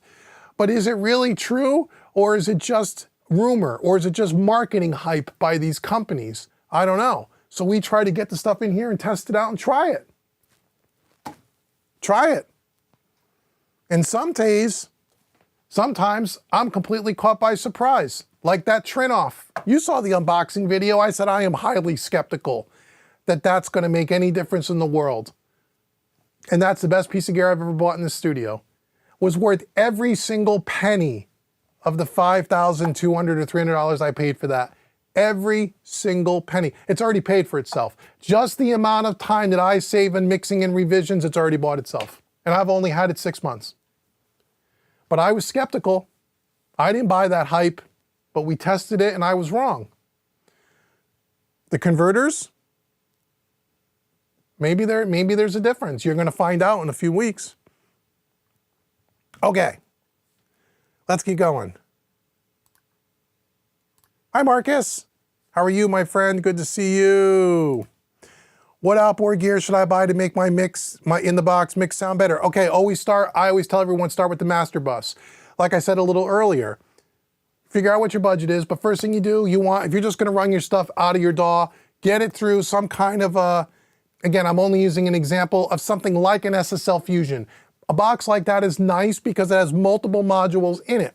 It has a saturator, it has a stereo imager, widener, has a shelving EQ, has a transformer circuit. I had one, I love it. I sold it to upgrade to something different, but it wasn't because it wasn't a good box. It's a great box. Or you could go down the road of getting a good stereo bus compressor and maybe an EQ, okay? And then maybe pair that up with something like maybe a 500 series rack. You could do that, get a 500 series rack and get a few different modules. Get a stereo compressor, stereo EQ, maybe some kind of a saturator like this thing here that we talked about that there's going to be videos on being done next week. This character saturation thing, or maybe something like the Neve 542 Porticos. In other words, get on the master bus. That's where you're going to get the most bang for buck. I think that's better than buying a summing mixer. But again, I haven't tried every summing mixer on the planet. I've used a couple of them over the years, and they made very little to no real audible difference. Something like master bus compressor, saturator, SSL Fusion, stuff like that. Those things are going to have an obvious difference on the audio right away. That's where I would start. That's where I would start. And again, I always say too, again, you got to figure out what your budget is, but what I would recommend, and again, I know some people will have different results. Again, I'm only sharing with you my opinion of this. Try to buy, if you're going to go down the road of hardware at all, buy quality stuff. Buy quality stuff. Don't, if you can, don't go out and buy the cheapest knockoff thing you can find. For a couple of reasons. One, not all the time, and I haven't tested every piece of equipment, but as David S.J. will attest to, and again, I'm only saying this because this company comes up all the time on this channel, Warm Audio. We compared his Warm Audio SSL bus compressor to that. They're not the same. They're not the same. Now you can say, well, the Warm Audio sounds good for the money. Duly noted, but that's not the test. The test is, does it sound as good as the real thing? It doesn't. Forget price. What is it, does it sound, you know? And also too, when you buy better quality gear, if you can save up and afford the budget, you have a good resale, they hold their resale value. So in other words, if you buy a piece of knockoff gear that you've never heard of before that claims that it's the real thing and you try to sell that down the road, you're not gonna get anything for it. If you buy, you know, the name brands, you know, if you buy SSL, API, Neve, and there's others, but those are the ones that most people recognize, Trident, you buy those kinds of pieces of gear, if you ever need to sell them or flip them, or you wanna flip them to get something else and try something different, you're gonna get a good portion of your money back. They retain their value a lot more. So I would tell you, if your only pieces of hardware are gonna be on your master bus, try to buy quality stuff, even if you have to do it over time. Don't run out and just buy a $300 stereo bus compressor. I think that would be a big mistake. Not that you couldn't find maybe a needle in a haystack of a $300 compressor that's going to sound better than the plug-in, but you'd be hard pressed to find that. You'd be hard pressed to find that, unless you don't mind just buying and selling gear and trying to find as many things as you can. You'll find something that you like. But if you want the quickest way, that's the quickest way. Marcus says, I think bitrate is important too. 16-bit at 96K would be no good. 24-bit would be much better. Yeah, again, so all the testing I did, Marcus, I did all at 24-bit. I didn't do anything at 16-bit. But what people, you know, and again, what people don't understand is, well, again, and I know times are changing. If you remember those old silver things called CDs, right? CDs were all 16-bit 44.1. Anybody complain about the sound of CDs? Right? So Again, I know we didn't have the technology to maybe do higher bit rates back then, but yes, the testing that I did was all 24-bit at all the different sample rates. I could have done 32-bit, I guess, you know, but I did 24 because that's normally what I run it at. But does it really matter? If a CD is at 16-bit 44.1, that's not good enough? We have to do 24-bit 192? Really? Really? Again, is that all just marketing nonsense? Or is there actually something really to that? I don't know. We're going to find out. We're going to find out. All right, what else we got? Oh, let me see if I missed any more questions. If you want to retype your question, I'm going to scroll up. Let me scroll up here. I'm going to get to everybody. I promise I will. Okay. Let's see. That's how we learn, man. Got to experiment. People love to make videos about things that don't work for everyone. Misinformation is learned by someone who passed it along. Yeah, so yeah, experiment, man. And I say that all the time, and I've said it on this channel in other videos. You know, and even if you're working on the box, I tell all my students this over at Home Recording Made Easy for years. You know, these are just tools, right? Whether it's this or that or a plugin. It's a tool to manipulate audio to the way you want to hear it. It's all subjective. What sounds better? There's no better. What's better to you is not better to me and vice versa, right? But having all the tools is great, and if you don't know how to use them, you should spend time if you can, and I do, and part of this channel forces me to do this, is to get away from just working on projects where I can't really experiment and I gotta go to my go-tos to make sure I know what I'm delivering a client is of the best quality, but learning the tools, trying out these things, learning what works, what doesn't work, what you like, what you don't like, right? Because what you like and don't like is different from what I like and don't like. So it's the same thing with plugins. I know so many people, and I was this too, that have thousands of plugins, half of them never even used them. You just bought them, they were cool, they were on sale Black Friday, and you've never opened them. And then when you do most of your projects in your DAW, I bet you use the same 20 plugins all the time. Even though you probably have 250 or 2,000 and whatever, you probably use the same 20, right? I was that way. Same thing with when you get into analog, it's different because the limitations are good because, you know, you can only have so much gear. But learn what the gear does. Learn what it does. Because there is a lot of misinformation online, and some of it isn't being done purposely to manipulate people. I don't mean it that way. It's by people who really don't know. Or in some cases, there's YouTubers that, you know, they need clicks and they need views. And so they get on there and they talk about things that they really don't know. They really have no understanding of what they're talking about. You know, where what we try to do here is, I tell you, I don't know everything about this stuff. I'm learning too. I know a lot more than a lot of you, but I also know a lot less than probably a lot of you. I'm not the expert in any of this stuff. I'm more of an expert today on this workflow than I was 2 years ago. I mean, go back and watch the early videos of me and Dave hooking this up. We had no idea what we were doing. And a lot of things that we said in those videos, our opinions at the time or whatever we were discussing in the video have changed, and we've made follow-up videos, and we've corrected ourselves, or if we found something that we said wasn't true because we thought it was true at the time, we've corrected ourselves. We basically have learned on camera. And so I know way more about this stuff today than we did 2 years ago, but I don't know everything. And I don't claim to know everything. And if you claim that you know more than you really know, you're really only hurting yourself because you're not opening up your mind enough to learn, right? I'm just trying to learn. So, you know, we kid about it and I tease about it, and yeah, you know, people say this, that, and the other thing. But when you guys tell me, hey, you need to have different converters, what do? I go out and test them. Maybe you're right. Maybe you're right. If you were right and it was going to make a difference, I'd buy that converter box and it would be in this rig. No doubt about it.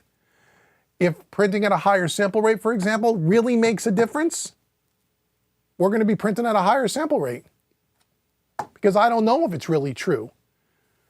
But what I'm going to do is I'm going to figure it out, and then I'm going to tell you what I think, and I'm going to provide the files to you so you can bring it into your studio and you can decide what you think. And if you agree with me, great. And if you don't, great. If you hear a big difference, then you could say, you know what, I need to go out and do this because I hear a difference, and in my studio, meaning your studio, it makes a difference. Awesome. Either way, if I helped you decide one way or the other, if you're coming across some of these topics, then we did our job here. And that's really all it is. And then I figured it out for myself. So when I get online and talk about something, I'm talking about what I know to be true, because I stood in the room and I did it. I didn't hear it fifth hand. I actually did it myself. And so yeah. So that's what I think makes us unique, and hopefully you guys, I know you guys appreciate that.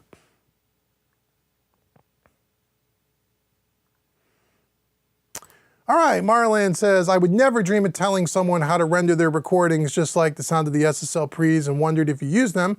Also, don't know if you're mostly a mixing outfit. I'm new here. Oh yeah, I am mostly a mixing outfit. We've done a little bit of recording here, but this is a private studio. I don't bring clients and I don't record because I don't have the space, and honestly, I don't have the desire. I used to be a tracking engineer many years ago. It's a thing, I like doing it, but I don't like doing it enough to make it part of my business. So I really, what I really focus on is mixing. That's really what I love. It's the thing I love to do the most. It's the thing I'm most interested in.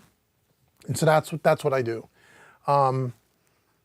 So yeah, I'm sure you would never tell anyone how to render their recordings. Yeah, the person that was doing that, they're actually a good person. They've been on the channel many times. They've been in the live streams. I'm not going to mention who they are. I'm not going to call them out. But again, you know, there's someone that, you know, they may know some people that do what they claim, and so they say, well, all pro studios do that, just like all pro studios use Pro Tools. Years ago, I was told if you didn't have Pro Tools, you weren't a pro studio. I mean, that's just, you know, do most pro studios. And again, what does pro mean? Pro just means you get paid. But when you're talking about large format, big recording studios, what DAW is used the most? It is still Pro Tools. Anyone that tells you different doesn't know what they're talking about. And I know this because I have I talk to people in the industry. I'm in the music business. I know most people use Pro Tools. Not because it's the best DAW out there, and not because other DAWs that have come after aren't more intuitive, more stable, better workflow, whatever. The reason why most of those studios are still on Pro Tools, it's because they were there from the beginning. The cost that it takes to make a switch over to a new platform in a studio like that is expensive. They've been using it for so many years, the people that work on that stuff become so lightning fast on it. It's in their thing and it works for their system. So that's why the industry still uses Pro Tools for the most part. It's been around the longest, that's why. It's not because it's better than any other DAW, they're all the same. You know, that's just the way it is. But that doesn't mean that there's not studios, professional studios that don't use Pro Tools. I know many of them that use Logic. Many of them, very successful studios. I use Studio One. I'm a professional mixing studio. I mix records all the time. I don't use Pro Tools anymore. I used to.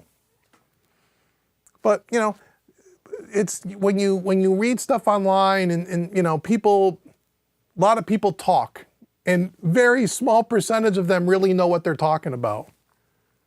And you can tell the ones that do.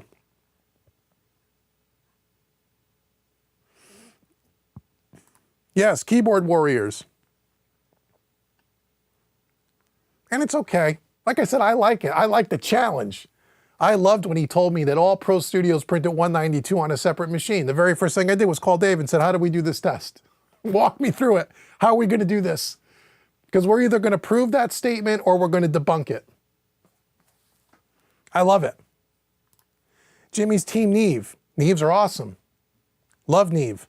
I wish I had the budget to buy a Neve. Oh, they got that new one at Sweetwater. Oh, you saw it, Jimmy. You were there.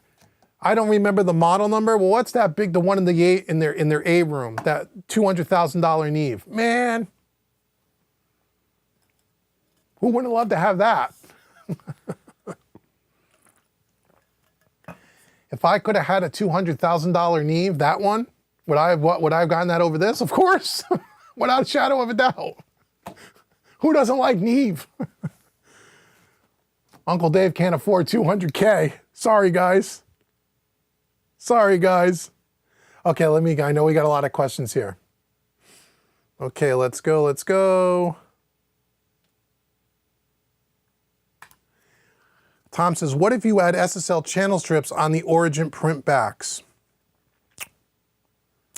You could do that. You mean run it through the board, get the analog thing, and then put it on a channel strip on the box? You could do that. That's kind of like doubling up. I don't know why you'd want to do that, but you could.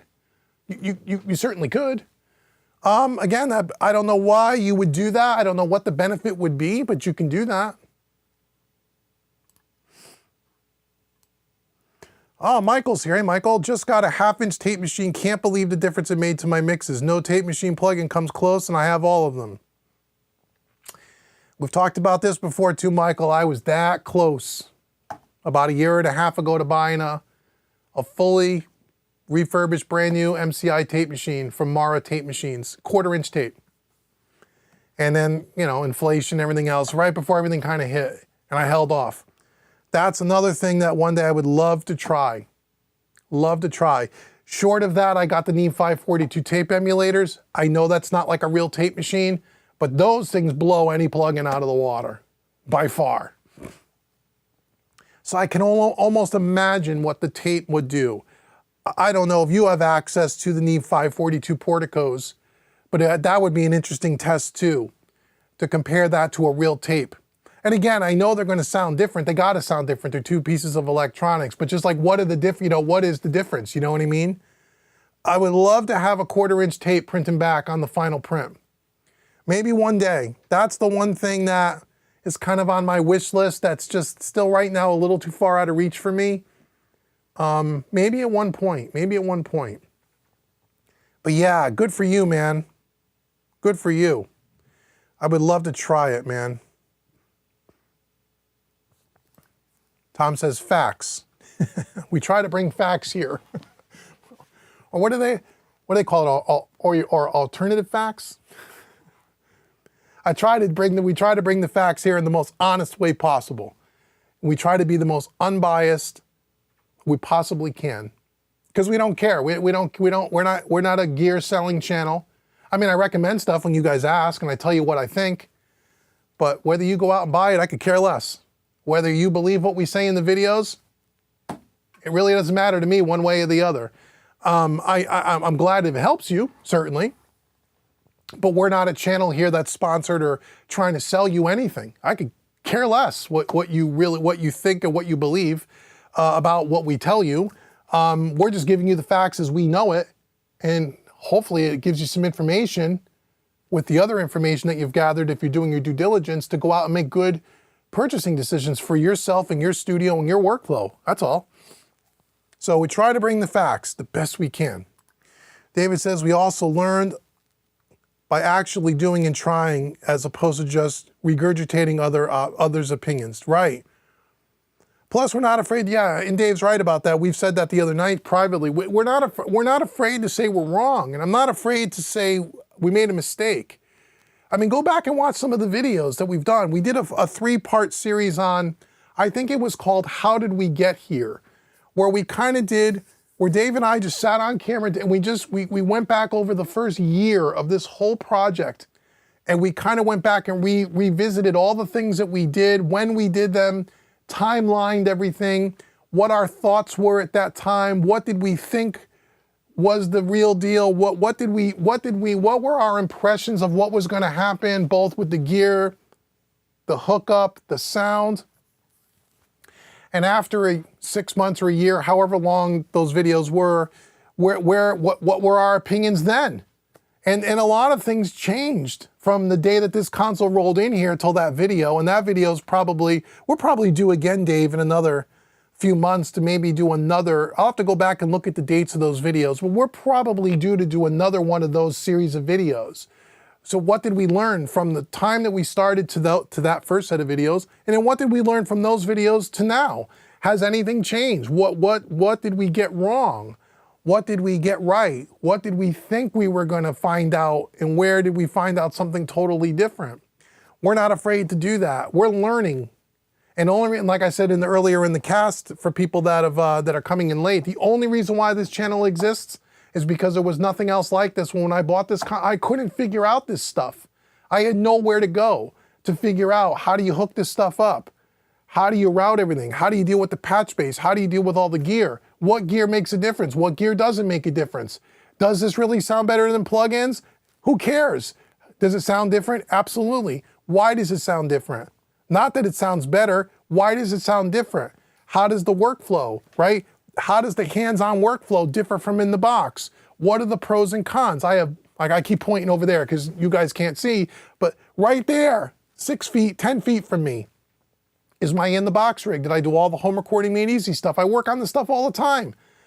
And all I have to do is wheel my chair back and forth, and I'm in 2 different workflows. So I understand the differences now, which I did not understand when I first got into this. And so trying to bring that, just bring that experience to you. So if you're someone that's going down this road, even if it's just a desktop mixer, or maybe it's not a mixer, like someone asked earlier about what gear do I get from my master bus? Even if it's just that, we could bring that information to you in a way that is unbiased and all the stuff I said earlier, and helps you make a decision. Because there's nobody else online that's doing it that way. And I mean, I haven't seen, believe me, I searched. Before I bought this console, man, I searched for months on YouTube trying to get this information. There isn't out there. Nobody has it. Not even the manufacturers that make all this stuff. So that's why the channel exists. So Dave's right. I don't mind showing we were wrong or making a mistake, because that's how you learn. And that's why Jimmy keeps coming back. Is the Origin compatible with Reason? Oh yeah, an analog console is compatible with any DAW. This is not a DAW controller. Just, Tom, in case you're new and you're not familiar, this is not like an SSL UF8 or a PreSonus Studio Live. This is not a DAW controller. This has nothing to do with whatever DAW you're using. This does not control the DAW, so you can use any DAW at all. Any one you want. Doesn't matter. So I don't know Reason, I don't know that DAW, but I would say it's not that it's not compatible. It's not compatible with any DAW, because that's not really the question, because it doesn't control the DAW. Jimmy's a Logic guy. I'm not. He is. Logic's great. I know 3 pro studios that use Logic. Charlie is one of them. He's a Logic guy. Loves Logic. You could do professional stuff in Logic? Of course you can. Of course you can. The client I'm working with right now, he records everything in Logic. Loves it. He sends it to me. I mix it in Studio One. Is Studio One better than Logic? No. Is Logic better than Studio One? No. Whatever works for your workflow and whatever you're comfortable with, you can make great music in. Always use Pro Tools, but I enjoyed Studio One. Studio One is a faster workflow. Yeah, if it's faster for you, I mean, I use Pro Tools for years. The only thing I never liked about Pro Tools, and again, we're going back many, many years now, where the computer technology wasn't what it is today. It was completely unstable, Pro Tools. Unless you had the hardware cards, the PCIe cards, the HD system at that time, which was super expensive. And at that time, for all you old guys out here that use Pro Tools, if you remember back then, you couldn't use any audio interface. You had to use Avid hardware too back then. You had to use Avid hardware. That's when I was using it. So the stuff was super expensive. It was super unstable. And that's what made me originally switch out of Pro Tools. And back then I went to Cubase before I ended up in Studio One. But Pro Tools today might be different. From a stability standpoint, I would imagine it's a lot better. And you don't need to use Avid hardware with Pro Tools anymore. You haven't had to in many years. But I have no interest in going back to Pro Tools because I've already moved on from that. But Pro Tools, you know, guys that use Pro Tools love it. And it's great. If you love it and it works for you, man, nothing wrong with that. Tom says he uses Reason because the console emulates the 9000. Oh, good. I didn't know that. I didn't know that. Maybe it sounds fantastic. I don't. If it sounds good to you, great. That's awesome. Marcus says I mean, in theory, the information recorded is closer to the source. But that will just mean how good the source of the signal is in the first place. Okay. Makes sense. More KHZ means more points of data. That's true. Are recorded in a second. Absolutely true. While more bit steps that the build frequencies are smaller, resulting in smaller steps in the frequency scale. All of that is technically true. The file sizes are bigger because there's more information in them. That's absolutely true. But does that mean you can hear the difference between them? Because at the end of the day, for me, that's all that matters. Everything you just wrote is 100% factual. Does that mean you can hear a difference? And if you take that higher resolution file and you send it off to Spotify, what do they do to it? Does it matter? I have no clue. We haven't gotten that far in the research. What happens when you take a file at 96 and downsample it to 44.1? Can you hear the difference? Some people think, which is completely untrue, that you can take a 44 file and you can upscale it or upsample it to 88. Yet you can change the file, you can convert the file, but it doesn't put more information into the file, right? It's when it was recorded is what matters, right? So all that little technical stuff all adds up and makes a difference. But in the end, can you hear it? I mean, really hear it. Not sit down with a pair of headphones, crunched over in the fetal position, listen to it 5,000 times to convince yourself that you can hear the difference. I mean, can you really hear the difference? The only way you're going to know that, Marcus, is to do a blind test where you don't know which one is which.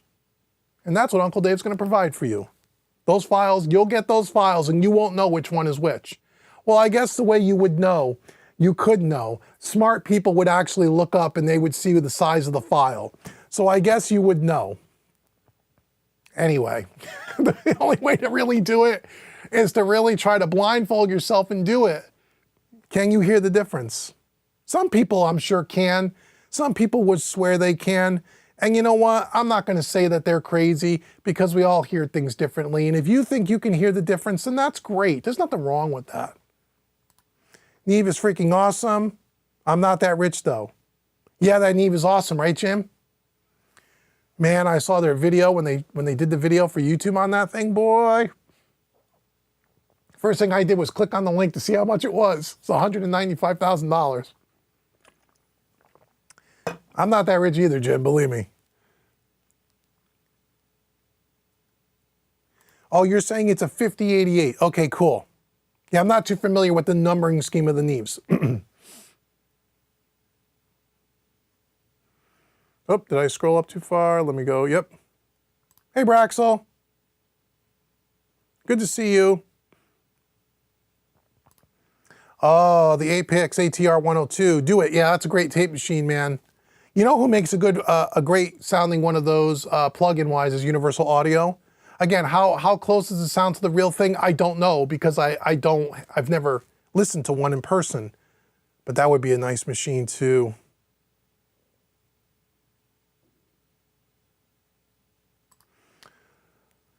Marcus says, but that known, it would be interesting if you can hear the difference on your gear. If not, I would really question where the threshold really is for reasonable hearing and difference. Yeah, well, yeah, right? That's the point. Is there a difference between the files? Sure there is. Of course there is. Can you hear it, and at what threshold can you really hear it? And is that different for every person? And then, depending on your threshold, is there enough of a difference there to make, is there enough of a difference for you now to change your workflow? Like in this case, we'd have to now put another computer over here, which I have a laptop, so that's easy. But then I'd have to buy another converter box to do it, because I couldn't use the converters that I'm using to run the session. So, and then you say, well, what converters? And then it gets back into the whole converter debate again. But you'd have to spend the minimum of, you know, $500 to get a box, all the way up. And if you really, you know, some people say you got to spend $3,000 on a box. So at what point can you really hear the difference? And is that difference enough to warrant that workflow change and expense? And again, that's different for everybody. So what I do here is I have to make that decision for myself and go, even if there is a difference, if I could hear it, is it enough of a difference? I don't know. But step one is, can I actually hear the difference? If the answer to the question is no, well then test over, right? If the answer to the question is yes, okay, well, which one do I like best out of all those sample rates? How much better do I like it? What do I like about it more? And then Dave takes those files and he looks at them on his scopes and everything, and we say, well, why do I hear it? I hear this difference. Can we visualize that? What is different? Right? And then sometimes it may be, yeah, okay. You know what? We're printing to a different machine at a higher sample rate because it makes a quantifiable difference. But that's always the question. That's always the question. And as I said earlier, you might not have been here when I said this, but when you do it just digitally, when you're not running it through a mile of analog equipment, that might change. Because as we said earlier, when you run, even on my any converter, even on my 4848s, if I run a mix through print it, and then 5 minutes later print another pass, and you listen to those two files, they sound slightly different. Just a little bit. Even if it's at the same bit rate, same sample rate. Why? Because you're running it through all the equipment. So is what you're hearing the difference of the equipment, or is what you're hearing the difference of the sample rate or of the converter? Right? You got to take all that into account. When you're working all in the box, it's all ones and zeros. So it's a little bit more clean cut when you start talking about these things. When you start talking about analog, it's different. It's different. But it's interesting, right? I mean, if you're into this stuff and you're a geek like we are, then this stuff is interesting because I like to learn. So then when someone down the road asks me this question and says, hey, Dave, I'm thinking about doing X, Y, Z. What do you think? I can say, you know what, man, we did this test and here's what we found. Go watch the video, but here's exactly what I did the test and here's what I found. Do what you want with that information. Tom says, I said facts because you only bring the fullest, and I appreciate that. Thank you, Tom. We try. And if we're wrong, we're going to tell you that we're wrong. Or if we think we're right and someone out there can prove us wrong, prove us wrong. But there's an old saying I learned when I used to work in corporate. In God we trust. Everybody else bring data. Right? So if you think our tests are not done properly or the most effective and we're not doing something right, let us know. But be prepared to bring the facts and the research. You just don't spout off a one-sentence comment and go, you guys don't know what you're talking about. Really? What are we doing wrong? Are we wrong? And if we are, we'll correct ourselves. Like I said, I'm learning. I don't know everything about this stuff, but you better bring your data. Don't tell me you heard someone say on YouTube, because I don't listen to that. I want someone that really knows, that really does this stuff. Believe me, I'd love to find someone that we could, because I'll learn more. I'll talk to that person. We'll get them on a live stream maybe. I want to learn more. And if we're wrong about the way we're testing some of this stuff, we'll retest it in the more proper way, if there is one. We will. Let's see. I like the way Dave, you are, Dave. You have no fear and think what you think. And if you're wrong, you'll say it and move on. That's why I come to your channel. Thanks, man. Yeah, yeah. I like what I like. I'm going to tell you my opinion. You don't have to like it. I could care less. And again, I mean that in the most, I don't mean to, I respect everybody, but I'm not one of these YouTubers that care about what people think of me. I don't care. As soon as this becomes not fun anymore, we stop making videos. It won't affect my business even that much. This is all done, this whole mixing music analog thing, out of love and out of passion. And I love hanging out with you guys and chatting and passing on information. It's fun. It's not because of money. I make money here, but this is not where I make most of my money. It's at my other home recording made easy business. This is not done for money. Nothing here is done about making money. It's done about having fun, learning, sharing, and then the byproduct is that is I make some money. But I mean, I'm only a couple of years into this. I've spent way more money than I've made so far, but that gap is closing. Within another year or so, we'll break even for sure.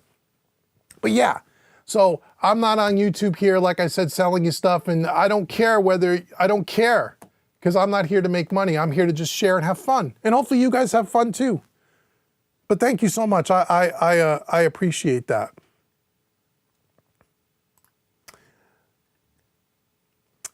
Thank you. Appreciate both channels. Everything you share, all the knowledge and wisdom about music production is appreciated. Thank you very much. I really appreciate that. It means a lot. It's the reason why I keep coming back, because you guys seem to like it.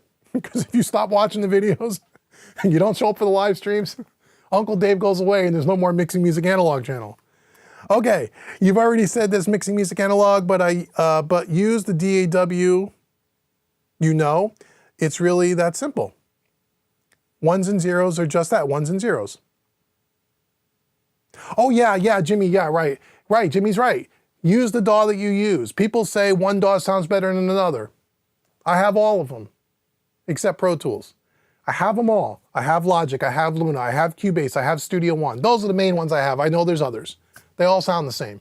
Anyone that tells you differently, they're ones and zeros. They don't sound different. They don't. Now, if you add plugins and stuff to them to make them sound a different way, that's true. Some people claim the Harrison mix bus, because it has the built-in console emulation, may sound a little different. I don't know, I haven't tested that one. But the ones that I use, they all sound the same. They're no different. If you think this stuff is subtle between, analog and a plug-in, how subtle do you think the DAWs are between them? They're ones and zeros. Pick one that you know, pick one that you like the workflow. You can make amazing music and get professional, commercial grade stuff in any one of them, if you know what you're doing, which is the key. I agree, Jimmy. I think they're fooling themselves. At least I haven't heard a DAW that sounds different from another. Me personally. Uncle Dave, what if you do fader automation pre-processing and then print it? Okay, let me read this again. Uncle Dave, what if you do the fader automation pre-process and then print it and process after? Yes, Tom, you could do that too. So there's a few ways you could do automation. And again, I said this in the 2-year review video on the Origin. If you haven't watched it, go check it out, but I'll say it again. There's a few ways you could do automation in this kind of a rig. One, you could do it all in the box. You can do it pre-processing. Now, again, just like some of the things we were joking about earlier, people will say, you can't do that. No pro engineer would do automation pre-processing. You can't do that. Because why? Why do they say that? Let's talk about why they say that, and then I'm going to tell you about whether or not you can or can't do that and when it makes sense and when it doesn't, because I've done it both ways. The reason why they say you can't do it pre-processing, and it's mostly for compression, is because let's say, for example, you have a lead vocal. And a lead vocal comes out of you do your lead vocal in the box and you do all your automation rides. And then it comes out to the console and you hit it with an EQ and then you hit it with a hardware compressor. If you have variations in level hitting that compressor, it's going to change slightly the compression on that lead vocal, and therefore you shouldn't do it that way. And technically, if you want to get technical, that's true, but it really depends on, well, how much variation is there? And once again, can you really hear the difference in a full mix? Sometimes you can. If there's a lot of automation level, then yes, sometimes it's going to hit the compressor and that compression differences are going to change enough to where you could hear it and maybe it affects that lead vocal in this example. Other times it's not. Other times it's not changing that compression enough because maybe you're not compressing very much to begin with. And therefore in the final mix, when you're listening back to the final result, you can't even tell. And some people will say it also because now you're hitting the compressor. That volume automation that you did is really being squashed down by the compressor. Again, depends how hard you're hitting it. That is true, but not always. It depends how you do it. So you can do it that way, but that's not the most ideal. But some people will tell you that you can't do that. No pro engineer would do that. Every studio does it the other way. I've done it this way that I just described. It works fine. But it's not the most ideal, right? So the other way you can do it is what you just said, Tom. Lead vocal, for example. You can run it down, do your EQ, do your compression, and then on this particular console, we have 32 direct outs. Actually, we have 64 direct outs. We could print every individual track back into the box. So what you could do is you could run that lead vocal, EQ compress it, print it back in, right? Then you can flatten out your EQ or bypass your compressor. And now that printed vocal track has been treated with hardware, and you can run it then back out through the board. Everything is flat, and you can do your automation in the box. You could do that too. You could do that too. Now, some people would say, but if you do that, then you're hitting your master bus twice. Can't do that, right? Can't do that. Sure you can. Sure you can. Or you just bypass your master bus processing for that one track. Is it more steps? Is that a pain in the ass? Yes. Can it be done? Of course it can be done. I've done that too. The other way you can automate on this console, the way I like to do it, mostly, but it's not recallable. And then we have that whole debate about recall. Someone just left a comment on a video the other day. How do we recall the board? I said, I don't do recalls. And they freaked out. Anyway. What I like to do is I like to do automation live right to the print track. Play the console. Now, that's not recallable. It's not repeatable. And that's what I like it. It's unique. That's another way to do it. Or, like we talked about earlier, you might not have been here for this part. Next week, when Dave comes back up to the studio, we're going to take this box by the NG level by West Audio, and we're going to try this. This solves that problem. So there's other ways that you can do automation, but the way you're describing, Tom, is absolutely true. You can do it that way. Is it exactly the same as having a console with flying faders and an automation package built into the console? Of course not. It's not the same. But one of the trade-offs when you buy a console at this price point, less than $100,000, you don't get things like recall and automation. So you have to do some workarounds. But I'll tell you this too, and some people get excited when I say this, but it's true. I'm only telling you what my experience. I've been doing this in the box and out of the box for over 25 years. 20 plus years. I don't think it's 25, but 20, easily 20. Even when I mixed all in the box of plugins where everything is 100% recallable, I've never had a client ever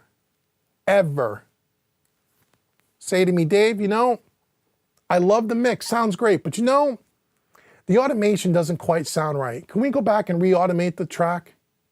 Never a single time ever. Why? Because all the automation that I do typically in the music that I work on is done very subtly. You don't even notice it. It's a feeling thing. Does the track feel good? Never have I had a client come back to me and say, we need to fix an automation move. It's never happened.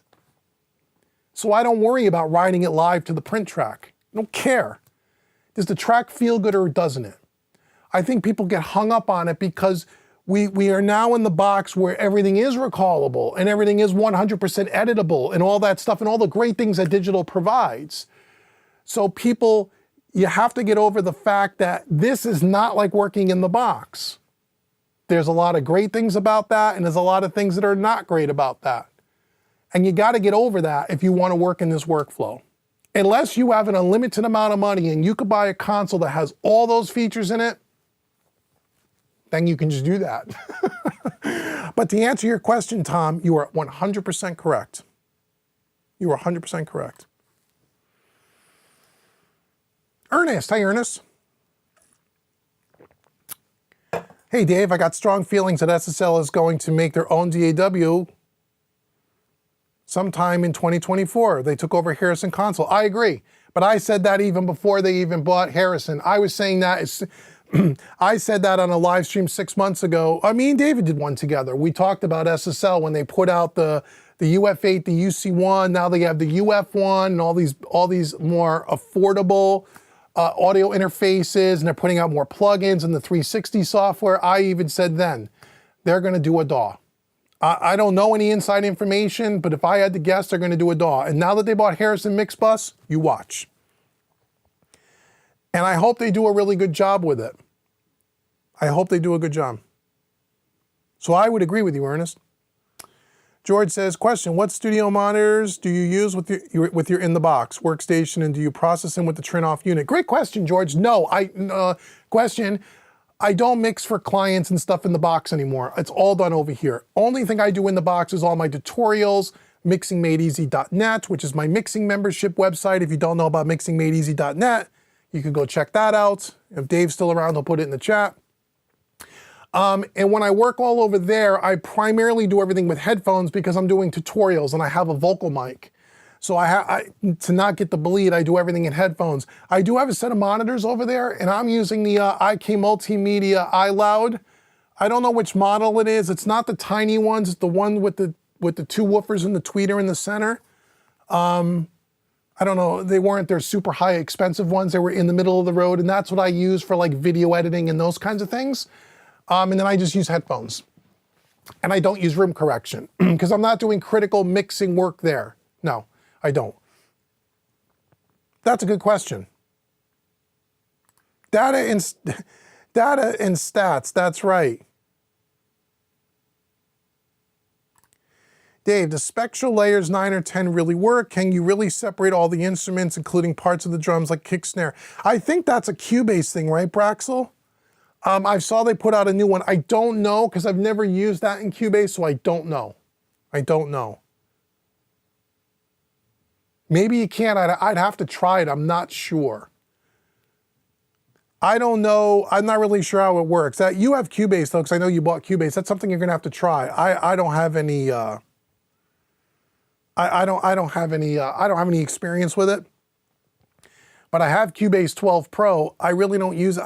I had it because I keep saying to myself, one of these years, I'm going to start doing some beginner's tutorials for Cubase like I did for Studio One at Home Recording Made Easy. I started doing stuff for Luna, just to change it up a little bit. I think Cubase is really great when you're talking about songwriting and song production, but I just haven't gotten to it yet. It's on my list of things I'd like to do, because I think Cubase is a great DAW too. Again, they're all good. It's just a matter of what you like.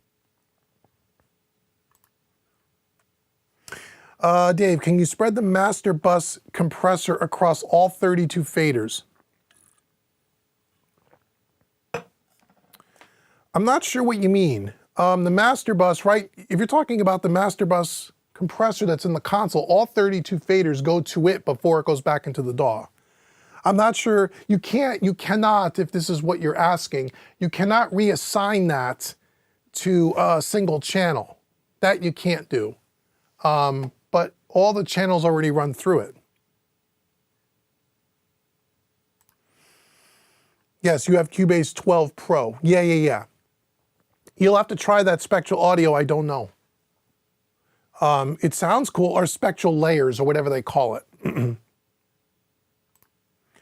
Hey James, how are you?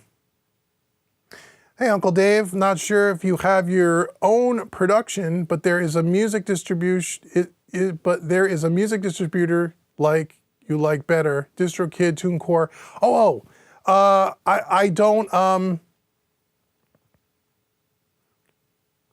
I don't have a music distributor that I prefer one over the other. I don't use any of the three you mentioned. I've been contacted by DistroKid. I can't tell you how many times to do a sponsored video for them, like every other YouTuber out there, and I politely decline it. In the past, I've used CD Baby. They were fine, but it's been a lot of years. So I don't have a lot of experience with them because I don't do a lot of music distribution. Like I said, I mix stuff for people. They get their files and then they do whatever they do with it. I haven't gotten into that end of the business. So I don't have an opinion on any of them one way or the other because I just haven't used them. Stereotastic says Spectra Layers works flawless. Yeah, so Stereoattic. Tell me exactly what it does. So what does this do? Does this take a stereo file, let's say a full mix, and it takes that and it splits everything out? Is that what it does? Because there are programs that already do that. I know there's apps that'll do that where they can dissect the drums, dissect the guitars, dissect the vocals. How does this work differently? Because that sounds cool to me. I'd like to know, does it take a stereo file, like a full mix, done, and will split out every individual element? Is that what it does? I can't believe that's what it does. If it does, I gotta try that. I gotta try that. But I'm curious to know what it does.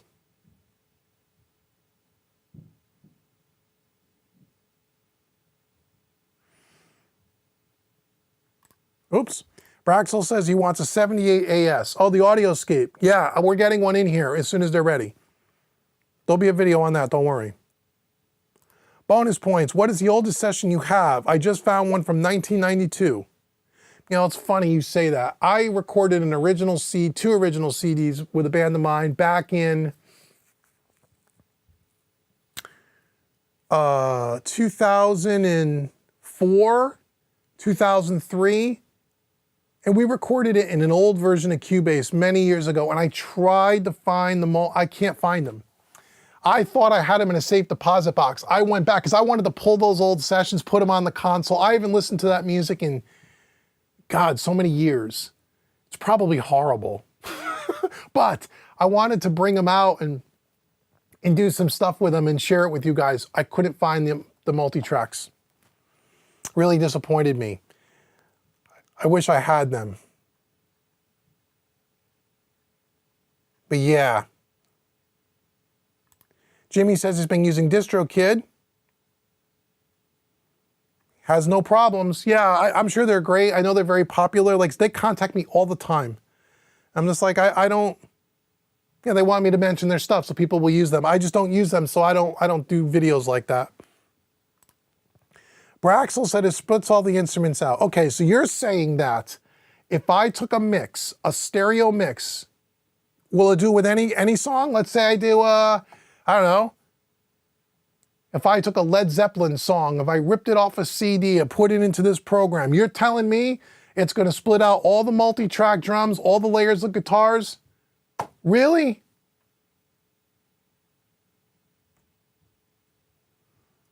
I can't, and it does it well? Come on. Does it really? If it does that, see, now you got me, because I have it. I have Cubase 12 Pro. Is it part of Cubase 12? It must be, right, Braxel? I know they just put out a new version of this thing. I saw somebody do a video on it, and I don't know if you just update your Cubase to the you know, it's included. I gotta try that.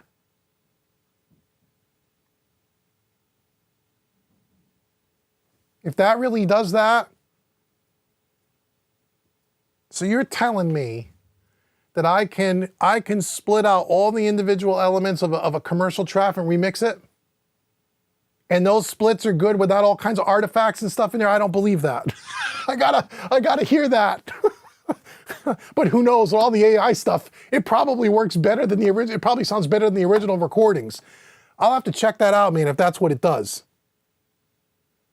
If it really does a good job of that, I would be shocked. Because like I said, there are apps that do that, but it'll only split out 4 or 5 tracks, and it usually puts all the guitars on one, the bass on the other, drums as a stereo pair, right? Vocals. But when you listen to those individually, you hear all the phasing and all the artifacts in it. It sounds kind of crappy. It's great for making quick backing tracks and rehearsals and stuff. I've used it. It's really cool. But if this thing does something better than that, that's killer. John 415, I saw an interview with Fady from SSL. Yeah, I know Fady. He said you can connect the SSL Sigma to an SSL Origin for automation. The Sigma is digitally controlled. The Sigma has real VCAs in it. True. I talked to Fady about this too when I first bought the Origin. Personally talked to him, not in an email, on the phone. We had a long conversation, Fady and I. He's a nice guy, by the way. And I asked him about it. Number one, they don't make it anymore. They don't support it anymore. And he was kind of, when I told him because I was going to buy a Sigma for exactly what you just said. And he kind of, without getting into too many details with me, he kind of told me, tried to steer me away from that. Now, I'm not really sure why. And I said, I can't believe SSL's not making that box anymore. Are they going to make another box to replace it? And this is going back 2 years when I first bought this. He didn't say they weren't, but he couldn't say they were. It sounded to me like there was probably some works going on inside of SSL at the time, but there was nothing ready to be talked about if there was anything at all. But that was the first thing I looked at, was the SSL Sigma before I discovered the NG level.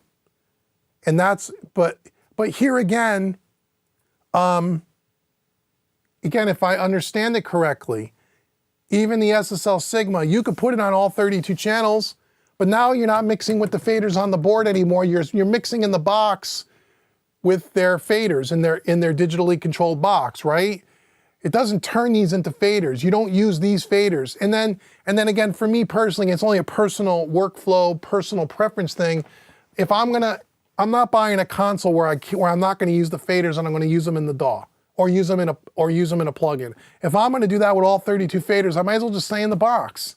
Half the fun of working on a console is working on the console. Now again, I don't mind doing it on the 8 groups because that might be cool with the NG level, but the other faders, I got to be hands-on. So yeah, I hear you about the Sigma. And again, he was kind of trying to, I got the impression he was kind of telling me, you really don't want that product. Again, I don't know why, he didn't say. But that's an old product. Unless, John, they just released something new that I'm not aware of. I'm talking about the one from many years ago. It takes a full mix, extracts the vocals, instrument, and instrumental, and split it. Okay, but does it take, so it just takes the vocals out or it splits everything out? I gotta try it, So you guys piqued my curiosity, now I gotta try it. Marlon says, DistroKid, no complaints, they rock. Awesome. Can you do a video on fader flip for effects inserts like Chris Lord-Alge does on his console? I'm not sure what you mean. Fader flip? I know you can flip the signal to the short fader to the long fader if that's what you mean. Can you fader flip for effects? What I do with effects is it's done on the auxes. That's how I do it. I'd have to look and see. Remember, he has an older console. He has a vintage console that's been heavily modified. So maybe what he's doing, Tom, I might not be able to do here, but if you have a link to a video where you saw Chris Lord-Alge do it, if you can put it in the comments or something, I'll check it out. James says, do you have a service available on your website to just pass tracks to the Origin? Yes, it is. If you go to mixingmusicanalog.com, it's under stem processing. I do. Can you do a video? Oh yeah, all right, Tom, yeah, I have to, I'd have to look more into what Chris is doing and if that could be done here. But if I could do a video, I would, sure. Okay, you're saying you only extract the vocals in that Cubase thing. Okay, to be honest, that's cool. That's cool. Yeah, if you're just taking out the vocals so you can sing along or whatever, you can re-record vocals or whatever, cool. I want to know if it actually splits everything out because that would be killer. That would be a lot of fun.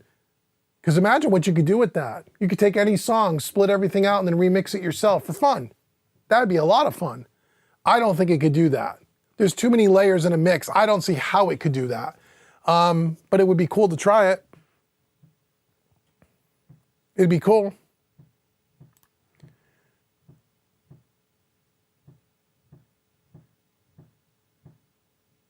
Trip Killer says, I second the splitter apps. It's the only way to do death metal remixes of Barry Manilow.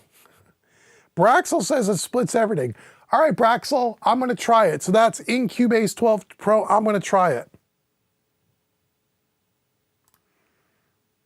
Oh, John says you own the Sigma. You love it. The summing box sounds great. Okay, awesome, man. That's great. That's great. I'm sure it's a great product. I don't know why they stopped making it, to be honest. I'm not sure why they stopped making it. Don't know. All right, James, yeah, you can hit me up at Mixing Music Analog through the website. If you have stuff you want me to run to the console, I can do that for you. That's not a problem. All right, man, how many people we still got here? We've been here a while, right?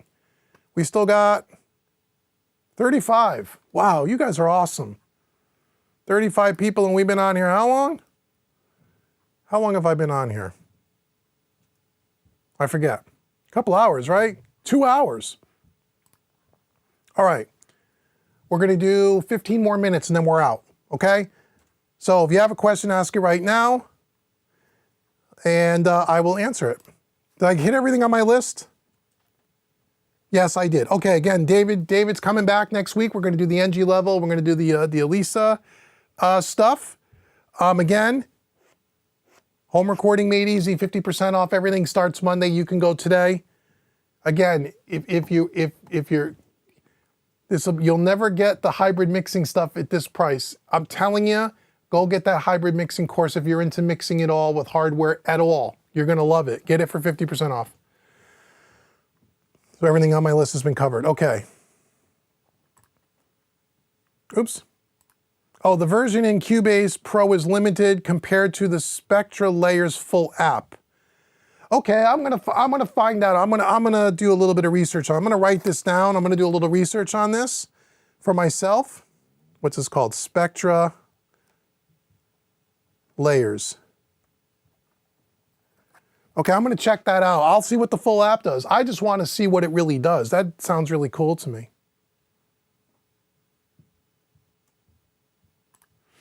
All right, Jimmy, see you later, brother.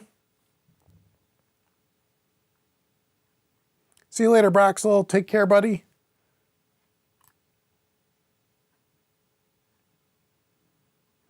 Okay, Tom's got the link for the Chrysalid algae. I'll check it out. I'll see what it's all about. If I can do a video on that concept, I will definitely do it. I will definitely do it if we could do it. Oops. No problem. I'd like to see what he's doing on his console and see if it can be done here. I know his effects, if I remember right, he has a bucket of 8. I think he has an 8 bucket sidecar that was custom built for him that he runs all his effects on. So maybe that's what you saw. That's not part of his regular SSL. At least I don't think it is. I could be wrong. I think I know the episode you're talking about, but it's been a while since I've seen it.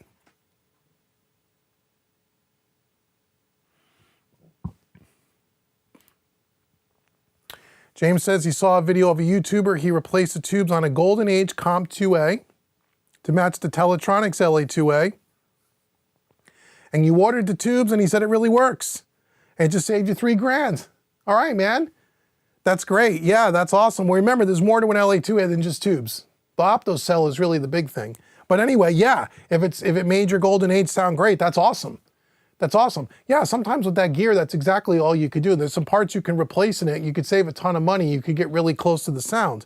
I don't know much about the Golden Age stuff. I know people that use it that really like it, but I've never had any experience with it. But I don't know if I've ever heard anybody say anything bad about their stuff, even before it's modified. So that's always good.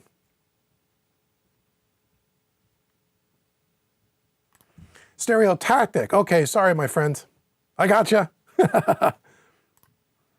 All right, couple more minutes and then we're gonna roll. So if there's anything you wanna know, any video ideas, you can always leave them in the comments below. Like I said, make sure you stay tuned to the channel. We have so many videos that are done. That I think it's gonna be a lot of great information for you guys. And I hope you guys are enjoying it. Again, thanks so much, support the channel. Hit the super thanks if you find this channel helpful to you in any way, shape, or form, because it really does help.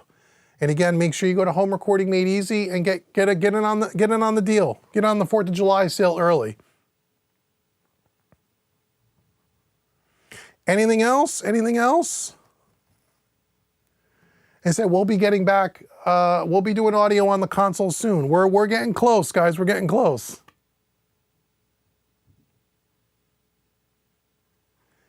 All right. Let me.